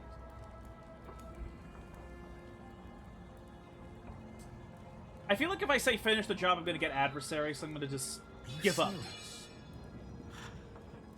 As internal bleeding sets in, the blade falls from your trembling hands, clattering to the ground uselessly. You lacked the will to finish the job, your bruised and broken body falling to its knees before her. The princess, exhausted, chest heaving with heavy breaths, tosses the blade away from you.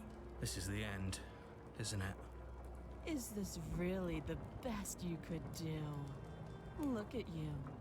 Completely broken. I'd be lying if I said I wasn't a little disappointed. She plants her foot on your chest and pushes you onto your back, the air leaving your lungs in a heavy puff. And then she brings her knee to your throat. She leans into it with the kind of weight you didn't think her slight frame could possibly possess, shattering your windpipe and leaving you starved for breath. It's too bad. I was looking forward to some company. Gouge his eyes! Everything goes dark, and you die. Alright. The tower! What?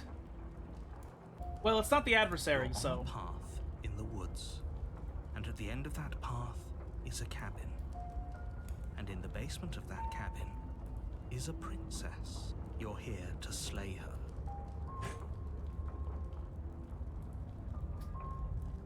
But I died, what am I Assure doing you here? that you're not dead. And to answer your second question, you're here to slay the princess. I literally told you that a second ago. If he doesn't remember what happened, then maybe it's best to keep it that way. You know I can hear you, right?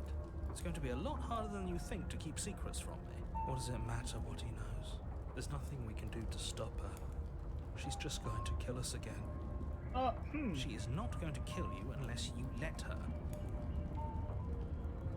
Proceed. A warning before you go any further. She will lie, she will cheat, and she will do everything in her power to stop you from slaying her. Don't believe a word she says. We might as well just pledge ourselves to her and stop pretending we're capable of doing anything in this situation. She probably doesn't even need to try to overpower us. I feel like we've gotten the voice of the Broken before, but we got him as a tertiary voice? I believe we got him as a tertiary voice, but this time he's the first voice we get. Can we tone down the pessimism just a smidge? He's the second, I mean. I'm not being a pessimist. I'm just being realistic. You're being annoying. Just ignore their bickering, and whatever you do, don't pledge yourself to her. I cannot stress enough how absolutely catastrophic that would be for everyone, yourself included. I agree. If she's wrongfully imprisoned, then we should rescue her, but if he's telling the truth, we shouldn't just hand her the world on a silver platter. Someone give him some Lexapro. Rescue her? Given the stakes of the situation, there isn't really a difference between rescuing her and pledging yourself to her. Either would be terrible. So please try to ignore both of those knuckleheads and focus on saving the world. Let's not make this harder than it has to be. Proceed. If that's what you want, I guess I don't have a say here. I don't even know what Lexapro does. The interior of the cabin Jeez. is larger and more grandiose than its humble exterior would suggest. The only furniture of note is a massive marble altar with a pristine blade perched on its edge. The blade is your implement. Why do we feel so small? Why are we so tiny? I don't know if we're tiny or if the room is big. I feel like we're tiny. Lexapro is an anti-anxiety depression. Oh, okay. I feel like there's so many different anxiety depression meds, because like every time you've mentioned one of them to me, like none of them have been the ones that I've ever had before, and I'm like, my God, what is this industry of endless medication? I mean, it's not a bad thing necessarily, but it's just like there's so many. We don't feel small. We are small. Approach the mirror. You walk up to the wall next to the basement door. It's a wall. What are you talking about? This isn't a wall. It's a mirror. You reach forward and rub your hand against the cabin wall. I hope We should count ourselves lucky. Some things are better left unseen. Okay. I feel like this iteration of her is gonna hate us, so we should be a bit cautious. Take the blade. You take the blade from the altar. It would be difficult to slay the princess and save the world without a weapon. Now we're the height of an actual Dungeons and Dragons Kenku. We're small size, finally. +1 to AC. +4 to stealth checks. The door to the basement creaks open, revealing a spiral staircase. Its steps almost as deep as you are tall. The smell of incense drifts up from below. For a moment, you almost feel at ease. This is actually kind of nice. It's still a stone basement. If the princess lives here, slaying her is probably doing her a favor. Her booming voice rolls up the stairs. Is that a guest I hear? Don't linger on the stairs. Come down and witness me. Oh no. He has a really big booming voice. Is this gonna be another goddamn moment? Are we literally tiny Farengar from Greg RPG?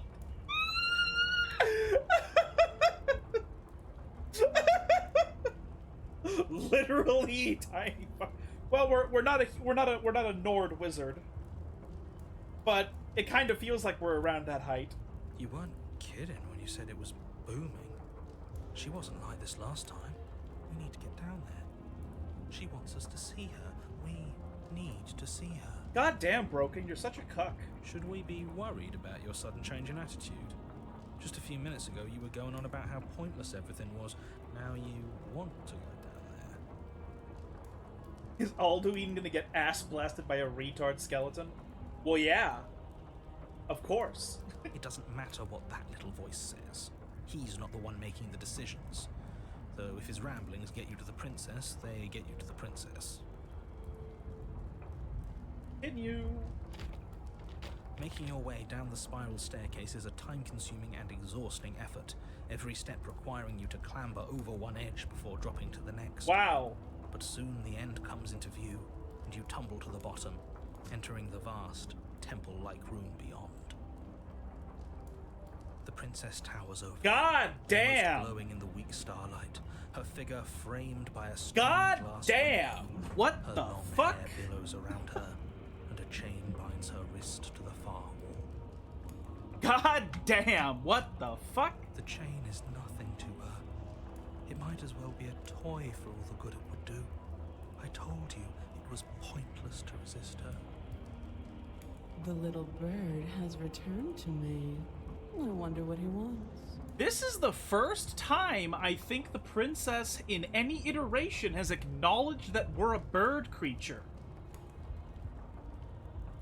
So we know that she can see us, and she can clearly see that we are some sort of bird creature. Interesting. You brought that knife again, even though you know it's useless. Such charming audacity. Drop it. Nope. As if on command, the blade What? slips from your grasp. It clatters uselessly to the floor, but we didn't drop it. We decided to grip it tighter, remember? Are you really just going to let that happen to us? I have a duty to report facts as facts, and the fact is that you dropped the blade. For real, why are we babushka size? It's either we're babushka size or she's giant and this place is meant for a giant. Of course we dropped it. She's so much more than us. You wouldn't understand what it feels like to be in her presence. Oh, I understand what's going on, and you'd better snap yourself out of it. Headcanon, we're a babushka. Oh, this was gay the whole time and we had no idea. Kneel. No. Oh, are you still trying to defy me? I said kneel. Your legs Oh, buckle, wow. and your knees hit the floor. That's my good little bird. Now, why don't we talk? The last time we met, you told me I was destined to end the world. That thought wrapped itself around my heart. It has pulled at me since the moment I squeezed the life out of your broken lungs. I could feel its fundamental truth awaken me. The collapse of the old is a necessary prelude to the birth of the new. And the world as it is now is overdue for alteration. This is probably the worst version we've ever created of her. Wow, so much for me being like, I don't want to create a bad version. Maybe if we have the ability to kill this version though, we can get another branch of something we haven't had before though. It's time for me to seize my destiny. And you, little bird, will help me seize it. Well, that gives away the game, doesn't it? It certainly does. And beyond that, it more than lends credence to our conversation in the woods. I don't love the thought that in some other reality you failed to destroy her, but what's done is done. I can only hope it helped you learn a valuable lesson. Seduce her and make her not evil. That's the plan at this point. Trying to type while the keyboard went to landscape mode. No!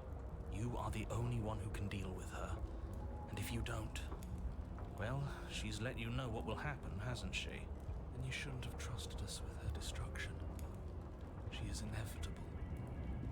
Can't you feel it? He's being melodramatic, but he's not exactly wrong, is he?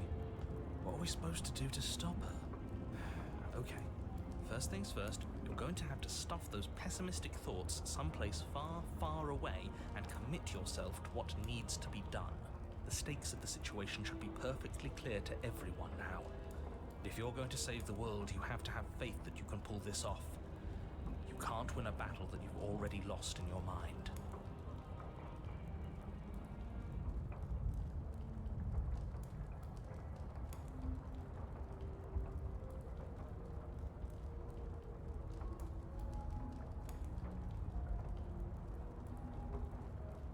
Pledge yourself to her. That's a bit cucked. We'll probably eventually pick this, though. Like next week or something. What happened to you after I died? Know the limits of your privilege, little bird. There's an empty place at my side for you to fill, if you'll have it. But it is not a place for an equal. It is a place for something worthy to be kept. A priest. perhaps. Or a pet. I found the video again. It's from 9 years ago, and it's just a Russian guy swinging a babushka around in the air while she swears at them like a god. That sounds hysterical. Just because you're supposed to end the world doesn't mean you actually have to do it. You can be whatever you want to be. This isn't about desire. This is about what I am. And I have little interest in discussing destiny with one that cannot see the divine truth that shines in my heart. I'm not gonna help you in the world. I don't care if something new comes after. I just can't let you do that. What would you... Okay, you know, what would you have me do? What do you have planned? All you have to do is break these chains and set me free. If you're so powerful, can't you just break the chains yourself? Don't be rude. Of course she can. It's not rude to question someone who's apparently trying to end the world.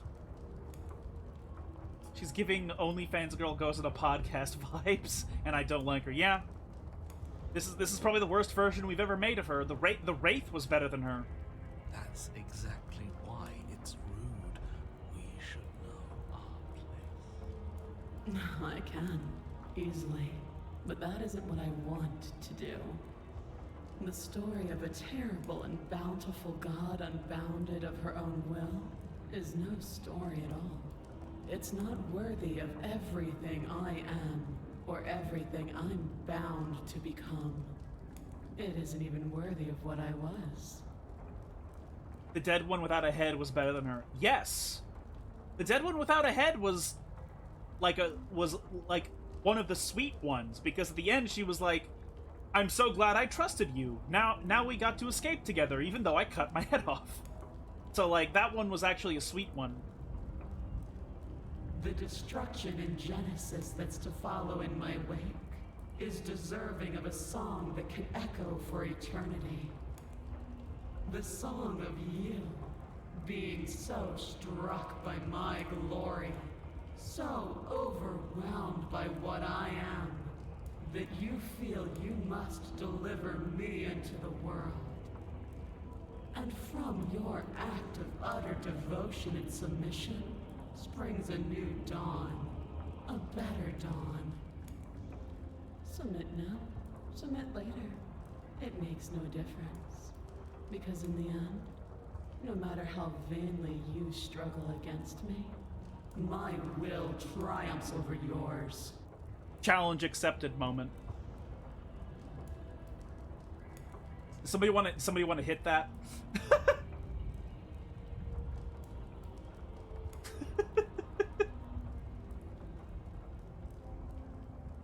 Go ahead, Mr. Juster. No, not. You know what? That's not what I meant by hit it. I meant the button. But yes, okay. I'm not gonna help you in the world. I don't care if something new comes after. I just can't let you do that. I say,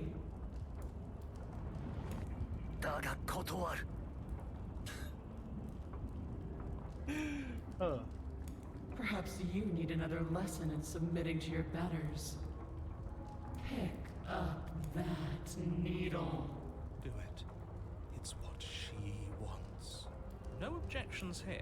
Don't know what she's planning, and I don't like that we don't know what she's planning, but we might as well pick up the blade. Me playing every noise other than the one you want.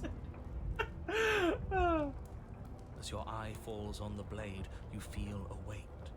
Some divine hand that sits unperceived by your senses, but that manages to push you towards its desires like an unseen puppeteer.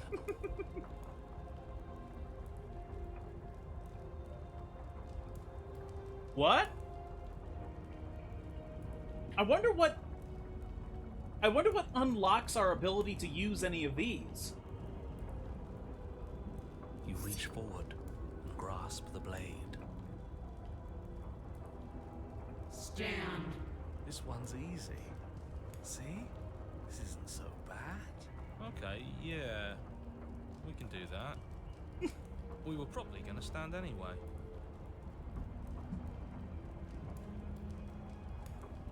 Oh, you know what? I think these are here for flavor, actually. These are actually flavor. These are the inner thoughts of us as the protagonist, and we're just not able to select them because of...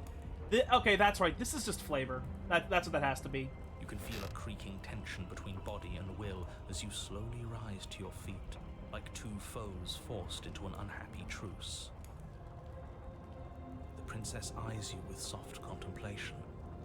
The moment seems to last a lifetime, the silent anticipation of what's to come dragging out the long, painful seconds. But all silences are broken eventually. I know some guys coom to this and it's a meme, but realistically, what else do you do if you're stuck with her? All she does is boss you around. You can't watch a TV show together, like, go for a walk together. You can't even have a conversation with her. Well, yeah, it's mostly a meme because it's just... At some point in the 2010s, a lot of men on the internet came around to the fact that a person having a strong personality, or even being literally strong, is attractive as a quality. And so the meme is that, oh, she's so strong, I'm gonna serve her at her feet. The only people who really are obsessed with this beyond that are the people... So, this is so degenerate, but there's one group of people who like this shit because they have this power fantasy in their head of dominating the Dommy-Mommy. Because they have some weird insecurity inside of them that it's like, oh, I need to be with a strong woman to prove that I can control her. Which is really fucking disgusting of a thought process. But then there's the other group of people who are like, they're like, they have such low self-esteem that they're willing to put up with this. You know? So like, the people who are really into this, like, legitimately, they're like a degenerate in one way or another. Either they have a low self-esteem and they like to be humiliated, or they're this weirdo that thinks that a relationship is a battle and a conquest and that you have to find somebody strong and then intentionally try to break them down. Like, either way, it's fucking disgusting and fucked up, but that's why it's mostly just a meme. Realistically, if a woman is strong, it's, like, better if she's compassionate, you know? Kind of like how if a woman wants to be with a man that's strong, it's better for that man to be a compassionately strengthened person. You know, it's obviously that's what it's better for. But, like, obviously, it's just a meme to be like, goddamn, big bitch, holy moly, yeah, honka honka, you know, like, it's mostly just a meme. I hope it's mostly just a joke and a meme.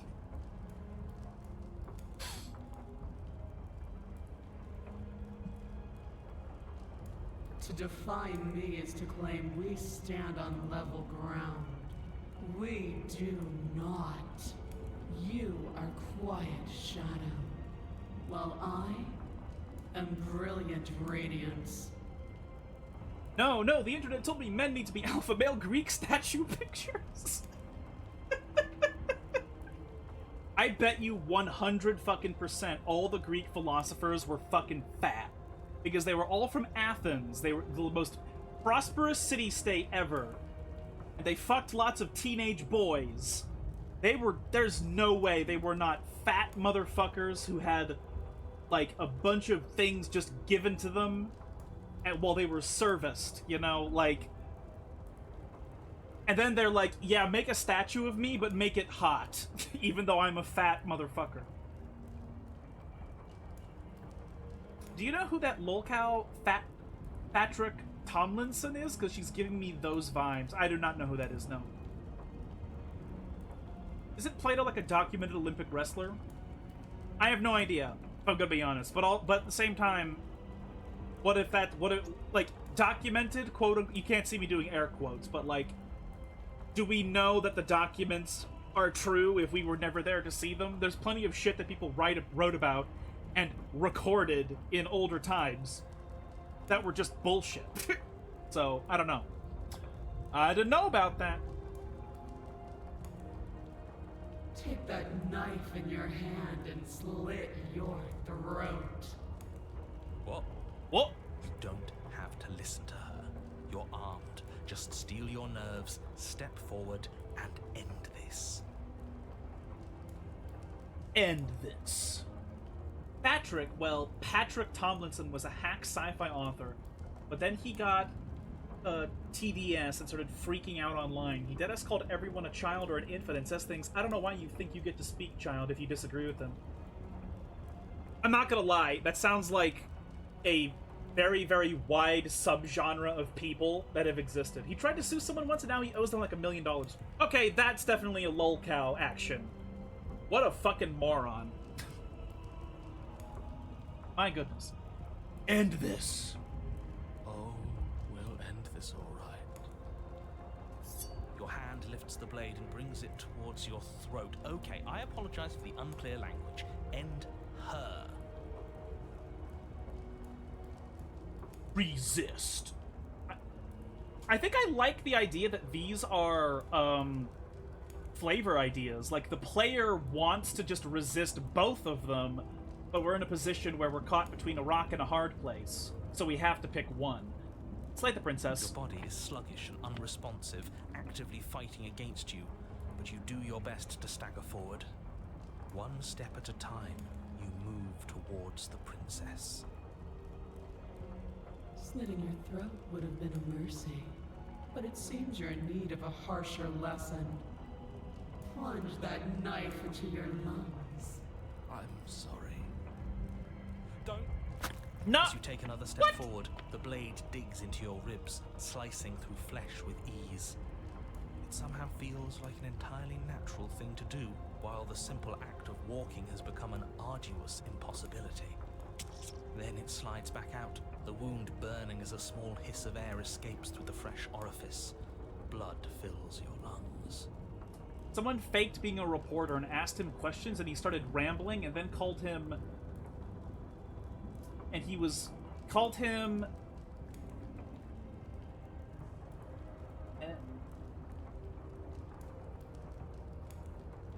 I don't know which slur that is. It could be either of the big ones, but that's fucking hilarious if he actually did that. And he was like, I was only pretending to be trolled, child, and started screaming. Why do you have a buck-broken voice in your head? Because that's just how it works. We get these weird schizophrenic voices that come after us after one loop around. Now, do it again. Keep doing it until I give you permission to stop. Those are just words. You don't have to listen to her.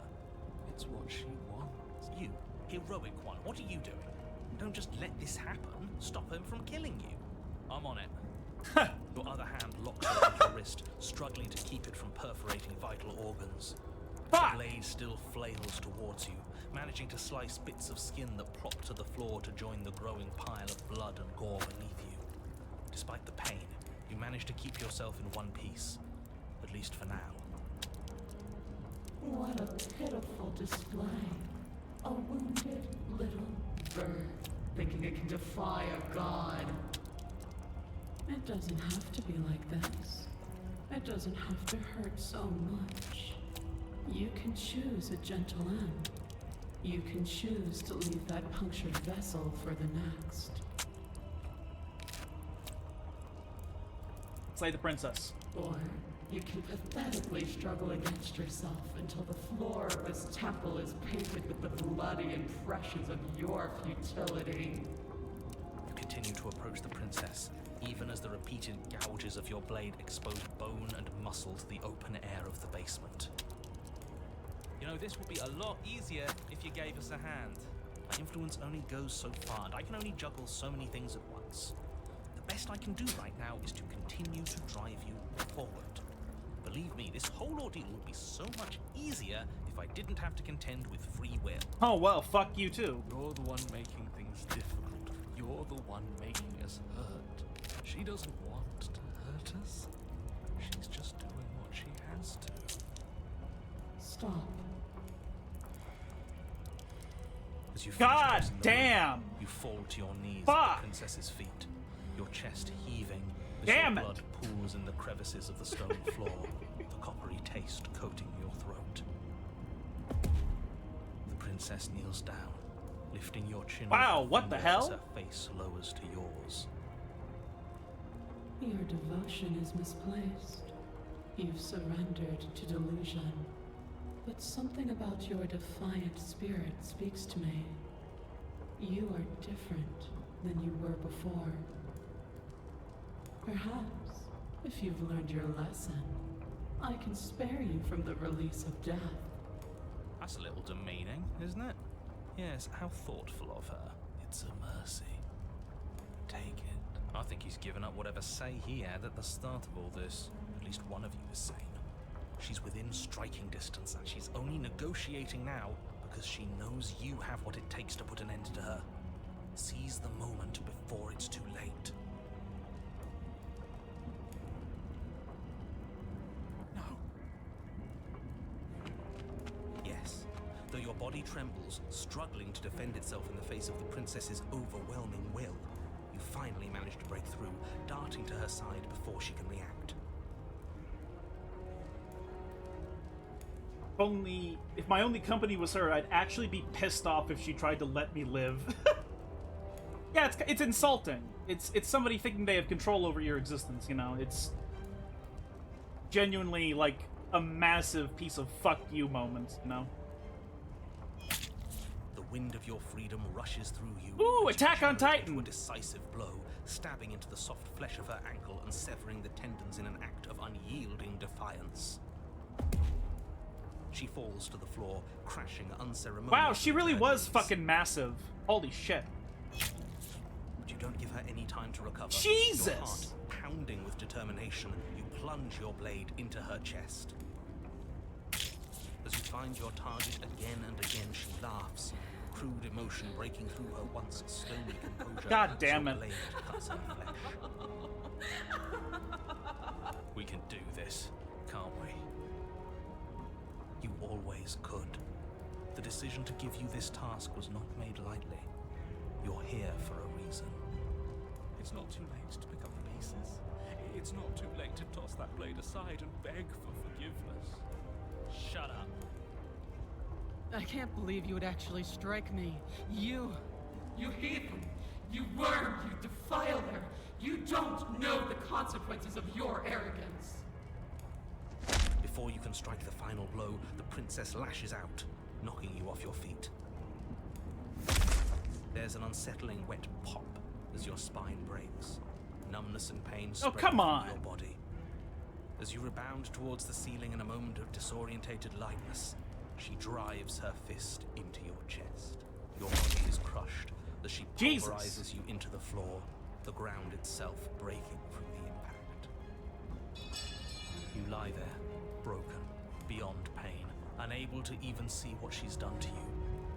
But the princess is succumbing to her own wounds as well. She looks down upon her body in abject horror and disgust. You made me use my hands. I can feel myself twisting into something new, something dull, something defiled. What have you done to me? You're monsters and conspirators. I can't bear to watch this. The princess has been nothing but cruel to you. You should feel liberated by her fall. But I don't feel liberated. I feel empty. Aside from the pain, I feel fine. She collapses to the floor. God Her killer. glassy eyes watch, unblinking, yet somehow still full of anguish and fear as the two of you perish together. I suppose we were never gonna get a happy ending here, were we? Okay, so now my hope is that she has a humbler... Is that the next iteration of her is more humble. Don't let those be your final thoughts. You saved the world. That's worth something. Man! So much of this, I was like, man, it sucks that she's such a fucking bitch. There's some weird motherfucker out there that's way too much into, like, giantess shit. That, I could just know that off in the universe somewhere, there is a person who's like, yes, please keep crushing me. God damn it. It's not as fucking weird as, the tree princess with her fucking organs hanging out, but god fucking shit. I guess. regardless of how you feel about it, it's finally over. Thank you. Everything goes dark, and you die. Oh, the Fury? Oh, she... Okay, so never mind. She just hates us even more. What? One path in the woods, and at the end of the path... Okay, what the hell is that? What the fuck? What the fuck? I think he's upset. And what's he got to be upset about? We just killed a god. Hey, the voice of the stubborn is back. Voice of the stubborn. Hey. This guy was kind of okay, but also he's also fucking crazy. Exactly. You heathens destroyed the most beautiful thing that ever was, and ever will be. You're damn right we did. And you'll get over it. Is this the fucking dogscape? What the fuck is that? It's a fucking flesh forest. Can't say I have much sympathy for you. She was bad for us and you almost got us killed. You're being too generous. He did get us killed. Alright, enough chatter. I've got a thing I'm supposed to do, and if you don't mind, I'd like to do it without any more interruptions. By the way, this is fucking awesome. This is fucking awesome. This is incredible. Okay, great. You're listening. You're on a path, and at the end of that path is a... If your thing is telling us about the princess, don't waste your breath. We know all about her. It's hardly a path in the woods at this point, is it? This is just great. Let me cut to the chase. Clearly, you've already been here. Yeah, you think? Actually, I don't think we have been here. This is all different, isn't it? Yes, precisely. And if you'd given me 2 seconds to finish my thought, I would have said that. Oh, you're actually letting me talk now. Great.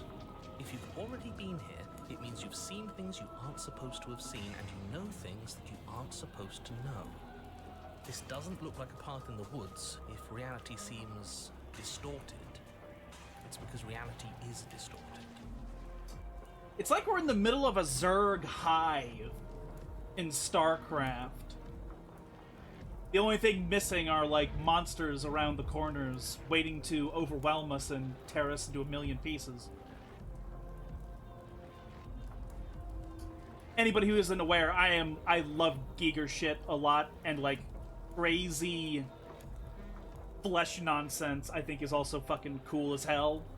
Fucking gross, but cool as hell. So you knew this could happen.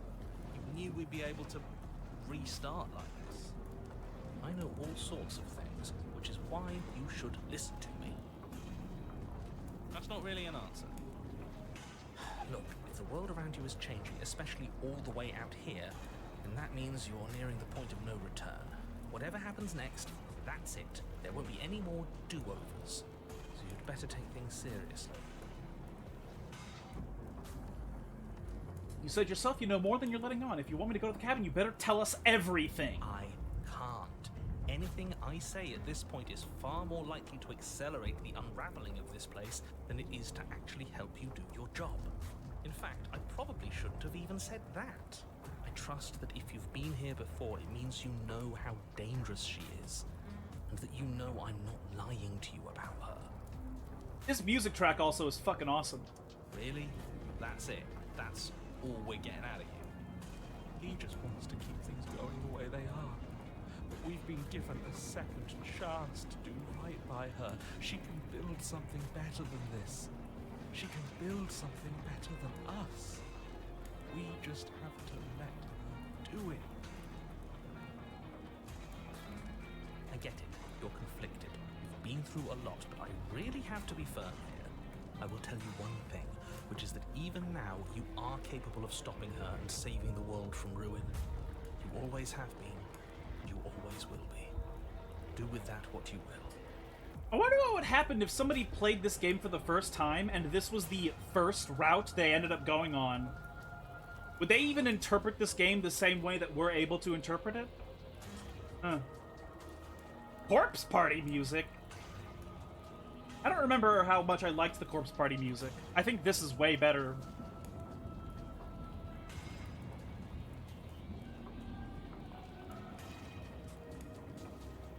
Feels like I'm being pulled in 100 different directions. You better all listen to me when the time comes to make a choice. Oh, so this is the player character. So, yes, so when we had all those options that were grayed out, that was what the player character, us, all wanted to do.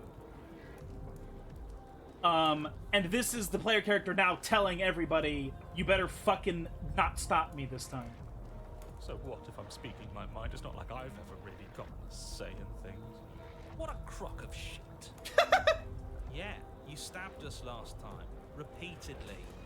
It didn't even work. It doesn't count. We died. If you didn't submit to her, for all we know, that wouldn't have happened. It's the punishment you all deserved for not listening to me. Aside from our sulking friend, I don't think you have much to worry about. You're still the one in charge here, and I don't think that's ever going to change. Second he tries something, I'll put a stop to it.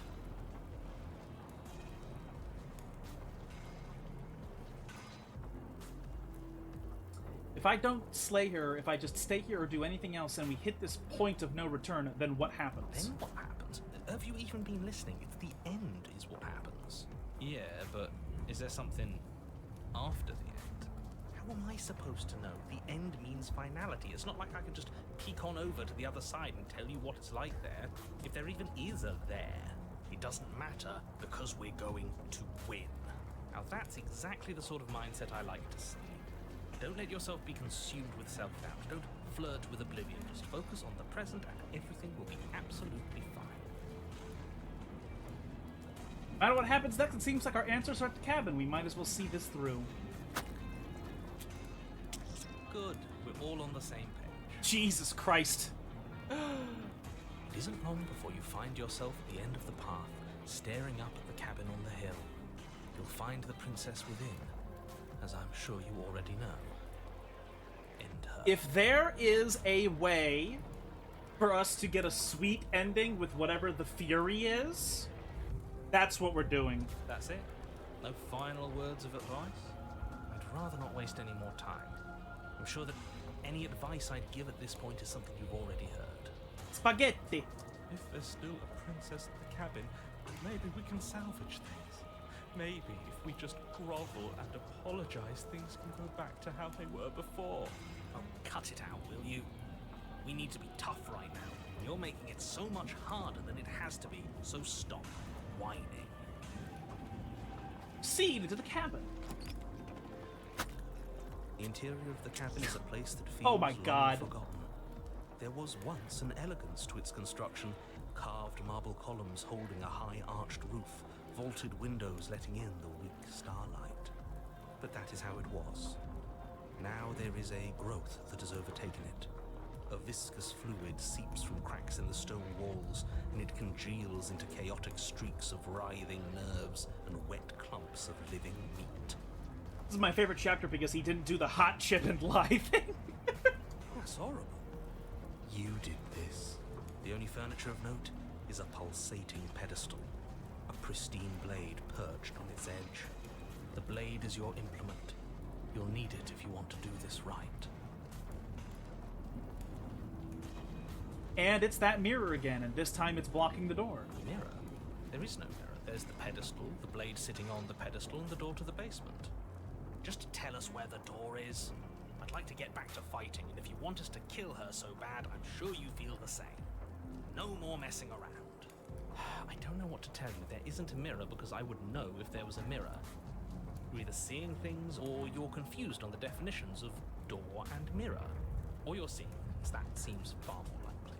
What are you trying to say, exactly? He thinks we've lost him.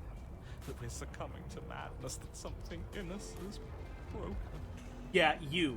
That's an unnecessarily melodramatic way to describe a hallucination, but sure. I'm not going to waste time arguing with any of you. It went away after we touched it last time. Let's just do it again. Take the blade. Take the blade from the pedestal.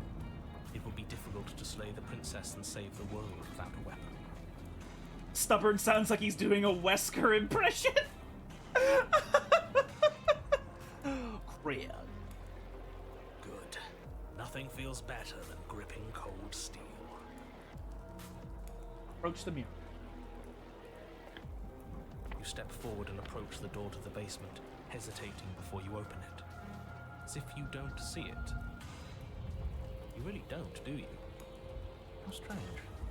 It really is just like last time. Are we really hallucinating? Why here? Why now? Smash it. Smash it to pieces. It's the only thing keeping us from her. Don't you want to know what we'll see in there? We won't be able to see anything if we smash it. Nah, I'm with him on this one. Smash it. Let's get violent already. Do whatever you want with it. The mirror isn't real, so how you handle it doesn't matter, aside from wasting dangerous amounts of time. Wipe the mirror You reach clean. forward and drag your hand across the door leading to the basement. As if on command, it slowly slides open, scraping against the stone floor, its ancient hinges moaning as it reveals the dim path ahead. Why am I not surprised? You step forward. We're going into the hive. The stairs leading down to the basement are at once both narrow and grandiose. A high-vaulted ceiling stretches up into a gloom beyond your sight, while walls wet with tumorous growths press in uncomfortably at your sides. You feel both unprotected and trapped, at once exposed and claustrophobic. The air is thick, its odor an oppressive violence, the metallic scent of fresh blood twisting with the nauseating embers of charred remains. If the princess lives here, slaying her is probably doing her a favor. Her voice, a bellowing rage, roars up the stairs. Was severing the tendons of my ascension not enough for you? Was it not enough to rend my divine heart? Come, see the horrors you've wrought upon my flesh, and feel my hands set upon your throat. She's so angry with us. Why? Why did you desecrate her? Why couldn't I stop you? You've got to stop thinking about her like that. It isn't doing anyone any good. She's not some untouchable god. She's an abomination. And we're going to put an end to her once and for all. It's our fault. If she's an abomination, then what does that make us? She was going to end the world last time. If I might interject, you didn't make her into an abomination. She's always been what she is. It's why you're here. And it's why your task is so important. Continue. You make your way to the bottom of the stairs. How horrific is she? The chamber's walls are painted God in blood, damn! a deep, sickening red that drips down in clotted Oh. streams onto the charred corpses that make up its floor. This place reeks of torment, of ripped skin and burning bone. She has bone high heels. And the one girl in the chat confirm, do you have bones that stick out of your heels? Holy moly, I had no idea that's the reason they wore those shoes, because it's covering up a bone that comes out of your foot. King Leoric looking ass! Nah, I think she has a bit too much flesh for King Leoric. I think she has a bit too much flesh. But holy fuck. The princess stands in its center, muscles flayed and bare and weeping, draped in a tattered dress of her own skin. Her heart beats from its place in her open chest. Do you know what I'm going to do to you? There's not so much a moment of hesitation before she steps forward. Her chains pull taut, holding fast as she strains against them. The cuff around her wrist digs deeper into her skin. Blood drips from the place where metal meets flesh. Then, with a nauseating sound, the Oh! skin tears. It plops to the ground, and she pulls her red, glistening arm free from her binding. You know what she reminds me of Elish Norn. With all this exposed flesh. She is loose, and she is coming for you. Let her end it. It's the punishment you all deserve for what you did to her. It's the punishment I deserve for letting it happen. I don't think those are high heels. I think she's just a fruity raptor. Oh, definitely. MOM indeed. Oh, March of the Machines, yeah. I'm not gonna lie, I fucking hated in the new Phyrexian stuff, because I was playing Draft way back when new Phyrexia was, like, in Standard. And I always thought it was so interesting the way Elishnorn looked. And then in the new versions, in the newer iterations of Elishnorn, they gave her titties. And I was like, why? What the fuck? No, don't do that. That's fucking nonsense. Elishnorn should never have had titties. She is so much stranger and scary when she looked less humanoid. I also really liked how Urabrask used to look like a xenomorph, and they kind of strayed away from that idea. But whatever. Screw that. We can win. We've done it before, and we'll do it again, only this time we'll make it out the other side. Hell, she's practically done most of the work for us.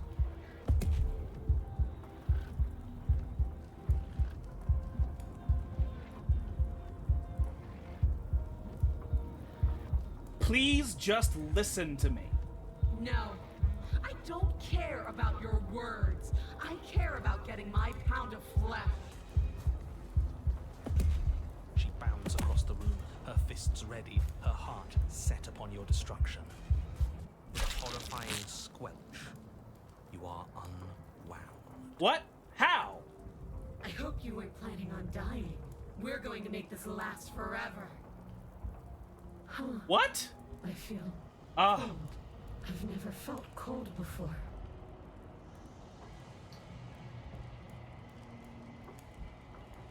Who is Ebby Snorb?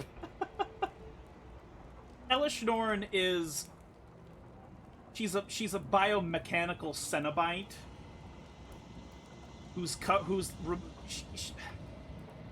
it's complicated. I showed you a video about Phyrexia before, Tara. It's that horrific machine-made civilization of biomechanoids, biomechanoid eugenicists that want to convert everything. She looks like nose cartilage. Was it the Ristic Studies video? Yeah. Yep.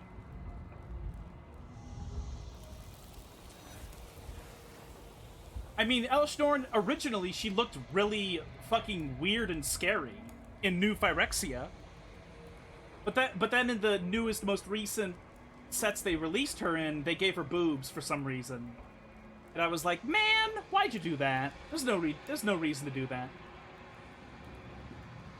Are those people who speak microwave? No, yeah, no.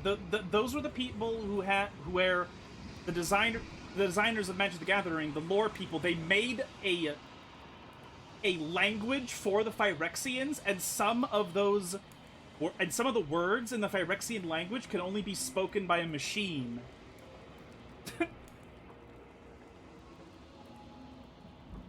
True to her word, you do not die by her hand, nor will you ever. It's time for you to leave, memory returns. Completed Oinkleberry. She's gone. Where did she go? And there's that mirror again. What? It's going to be okay. Just trust me, we've been here before. I'm pretty sure...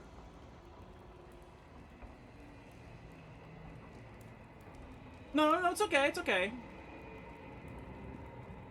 It's okay if you don't remember. So, when we do hit this, we're going to be going to the final encounter. So, it's time. We're going to be here for 30 more minutes if I hit go on this. So, we're going to save our second run-through of the game's ending for next week.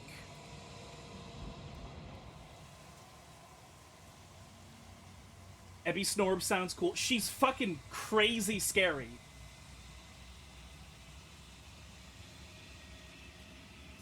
Lately I'm forgetting that stuff because I'm trying really hard to remember all the French terms for school. Oh god, all the fucking French. God. Of course the French ruin things every time. But yeah, like, yeah, the Phyrexians are scary biomechanical race that can proliferate themselves through even just a small amount of oil, because the Phyrexians originally are based on a disease acquired from radiation and machinery. And so, and as a result, you can infect somebody with phyresis, like the disease originally made by them, and they will slowly turn into a Phyrexian. Yes, phyresis, if you recall. Yes, that is correct. I have a Realm Breaker commander deck that uses 5-color Omnath and all the Praetor cards. You fucking degenerate. Fucking 5-color value pile decks. Fuck you.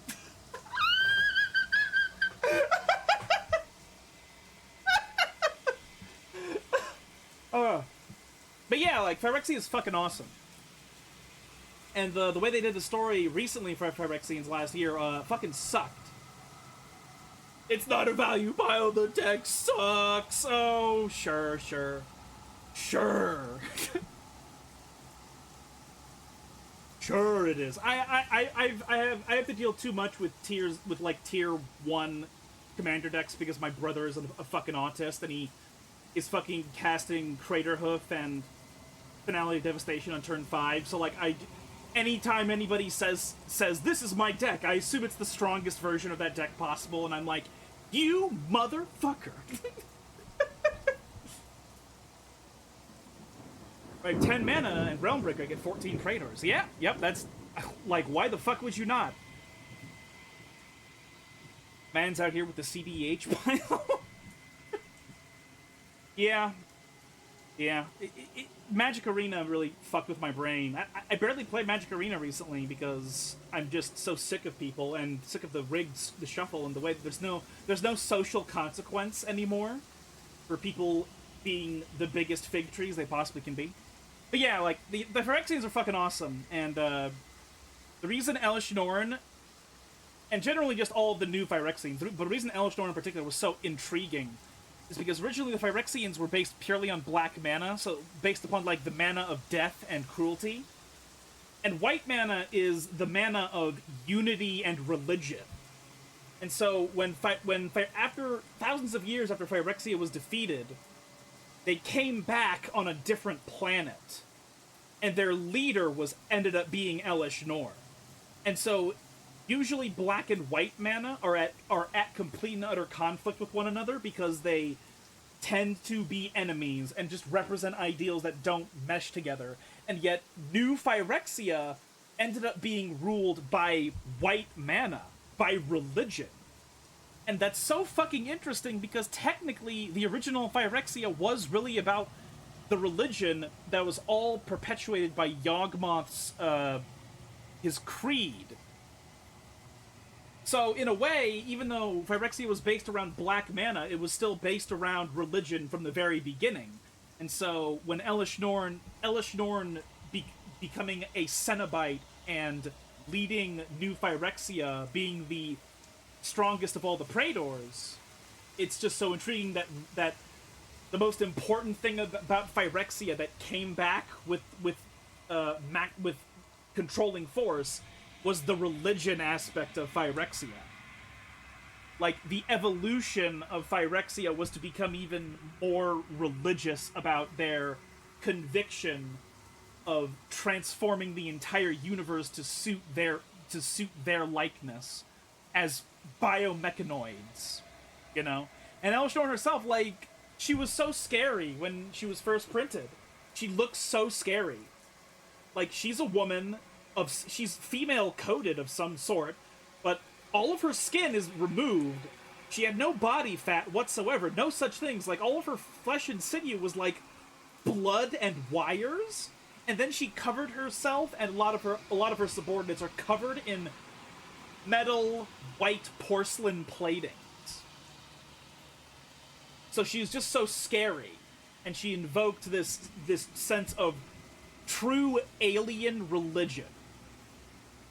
And so when they, and so when, in the, and of course that was like 14 years ago. That was 14 years ago. Wizards of the Coast as a company changed a lot since then. Their lore team became fucking awful. They stopped caring about their stories. They only care about the money, and everything degraded. So when they finally brought the new Phyrexians back last year, or maybe a year and a half ago or so, they just completely fucked up the entire story, and they even fucked with like a bunch of the character designs. Like they gave Elish Norn boobs, and I was like, why? That's completely, utterly ridiculous. There is no reason to do that. She was so fucking scary before. Why did you give her the shape like she has body fat, and why did you give her tits? She literally wants everybody to abandon their flesh. Like, what do you mean she has titty meat suddenly? Fuck you. To a certain extent, though, I can't totally complain because Shieldred always had titty meat, but that's because she's not even the same type. She's still a Phyrexian, but she isn't, like, the same type of Phyrexian. Like, she's, like, true to the black mana Phyrexians, and those don't really care about... Like, there's obviously a religious aspect to them, like the original black Phyrexians were, but... They aren't so gung-ho. They're very much about the selfish factor, and so they just don't... They don't really care. Like, Children's fine with having a form that's feminine, and because it's a deception, you know. Like,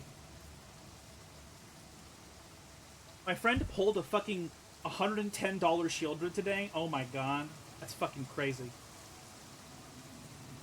Like, what is that? Like anime foil Shieldred or something? I can't really figure out. Or is it the serial number version? Also, which Shieldred? Is it, which of the 3 Shieldreds? Probably not Whispering One. I don't think there's any of those printed anymore, unless there are reprints I'm unaware of. I didn't mean for this post-stream, ending screen to become me talking about Magic the Gathering, but that's just what happened, and I'm gonna keep doing it. It was the Apocalypse! Oh! And it was the concept art version of Shieldred. Wow. Okay, so not only... So he pulled literally the strongest version... the strongest printing of Shieldred, but also a rare version. That's... Jesus Christ. If he holds on to that in 20 years, it'll be like... $110,000. I assume. If he holds on to that card for like 20 years, it's gonna be really, really, really high value. Assuming Magic the Gathering even exists in 20 years, like, the way the company is going, they're hemorrhaging money and workers and values, and it's getting really bad. But okay, so, thank you all very much for joining me here tonight. I really appreciate you coming here to hang out with me. We will be back in 4 days, Wednesday, if you live in the United States. Again, on Wednesdays, I'm going to be doing chill stream stuff. I'm going to do Cattails again because we were given new content for Cattails. So next Wednesday will be a Cattail stream. But then, next Friday, next Saturday, we're going back to this game. We're going to do this ending that we've reached, and we're going to start another process, and I'm going to go looking for all of the endings we have not done yet. And I'll even have a guide, because we don't want to be working on one game for 2 months. But I hope you've been enjoying it as much as I have been. I really like this game. I like its weird macro concept of these two entities, of a romance between two eldritch entities, two godlike entities. And I really, really enjoy it quite a bit. And I hope you all have been as well. If you happen to be new here and you enjoyed hanging out with us tonight, if you think I deserve a follow, I'd appreciate that quite a bit. We stream 3 times a week for approximately 2 hours. And this stream will be re-uploaded to YouTube tomorrow night, where we'll join every single stream I've ever done. So if there are any you want to catch up on, you can find all of them there. Link is in the About section. Oh, yeah. So, that last princess thing we did not go as I was hoping it would go. I was really hoping that it would be like, we humbled her, but no, she just hated us. She just hated us even more, and now I don't know if there's going to be consequences on the final ending for it, but I guess we'll see, on Friday. But yeah, so we're almost at max overtime, the typical max overtime, so I should really get out of your hair here. Sorry for rambling about random shit that does nothing to do with what's happening, but that's just how it is. You know, I talk to the chat, and so that's what just happens. So, oh well. But yeah, so thank you all very much for being here. I appreciate your support in every capacity. Hope you have a good afternoon, evening, morning, etc. See you all again soon. With some chill streams, but then with more Slay the Princess. Ciao!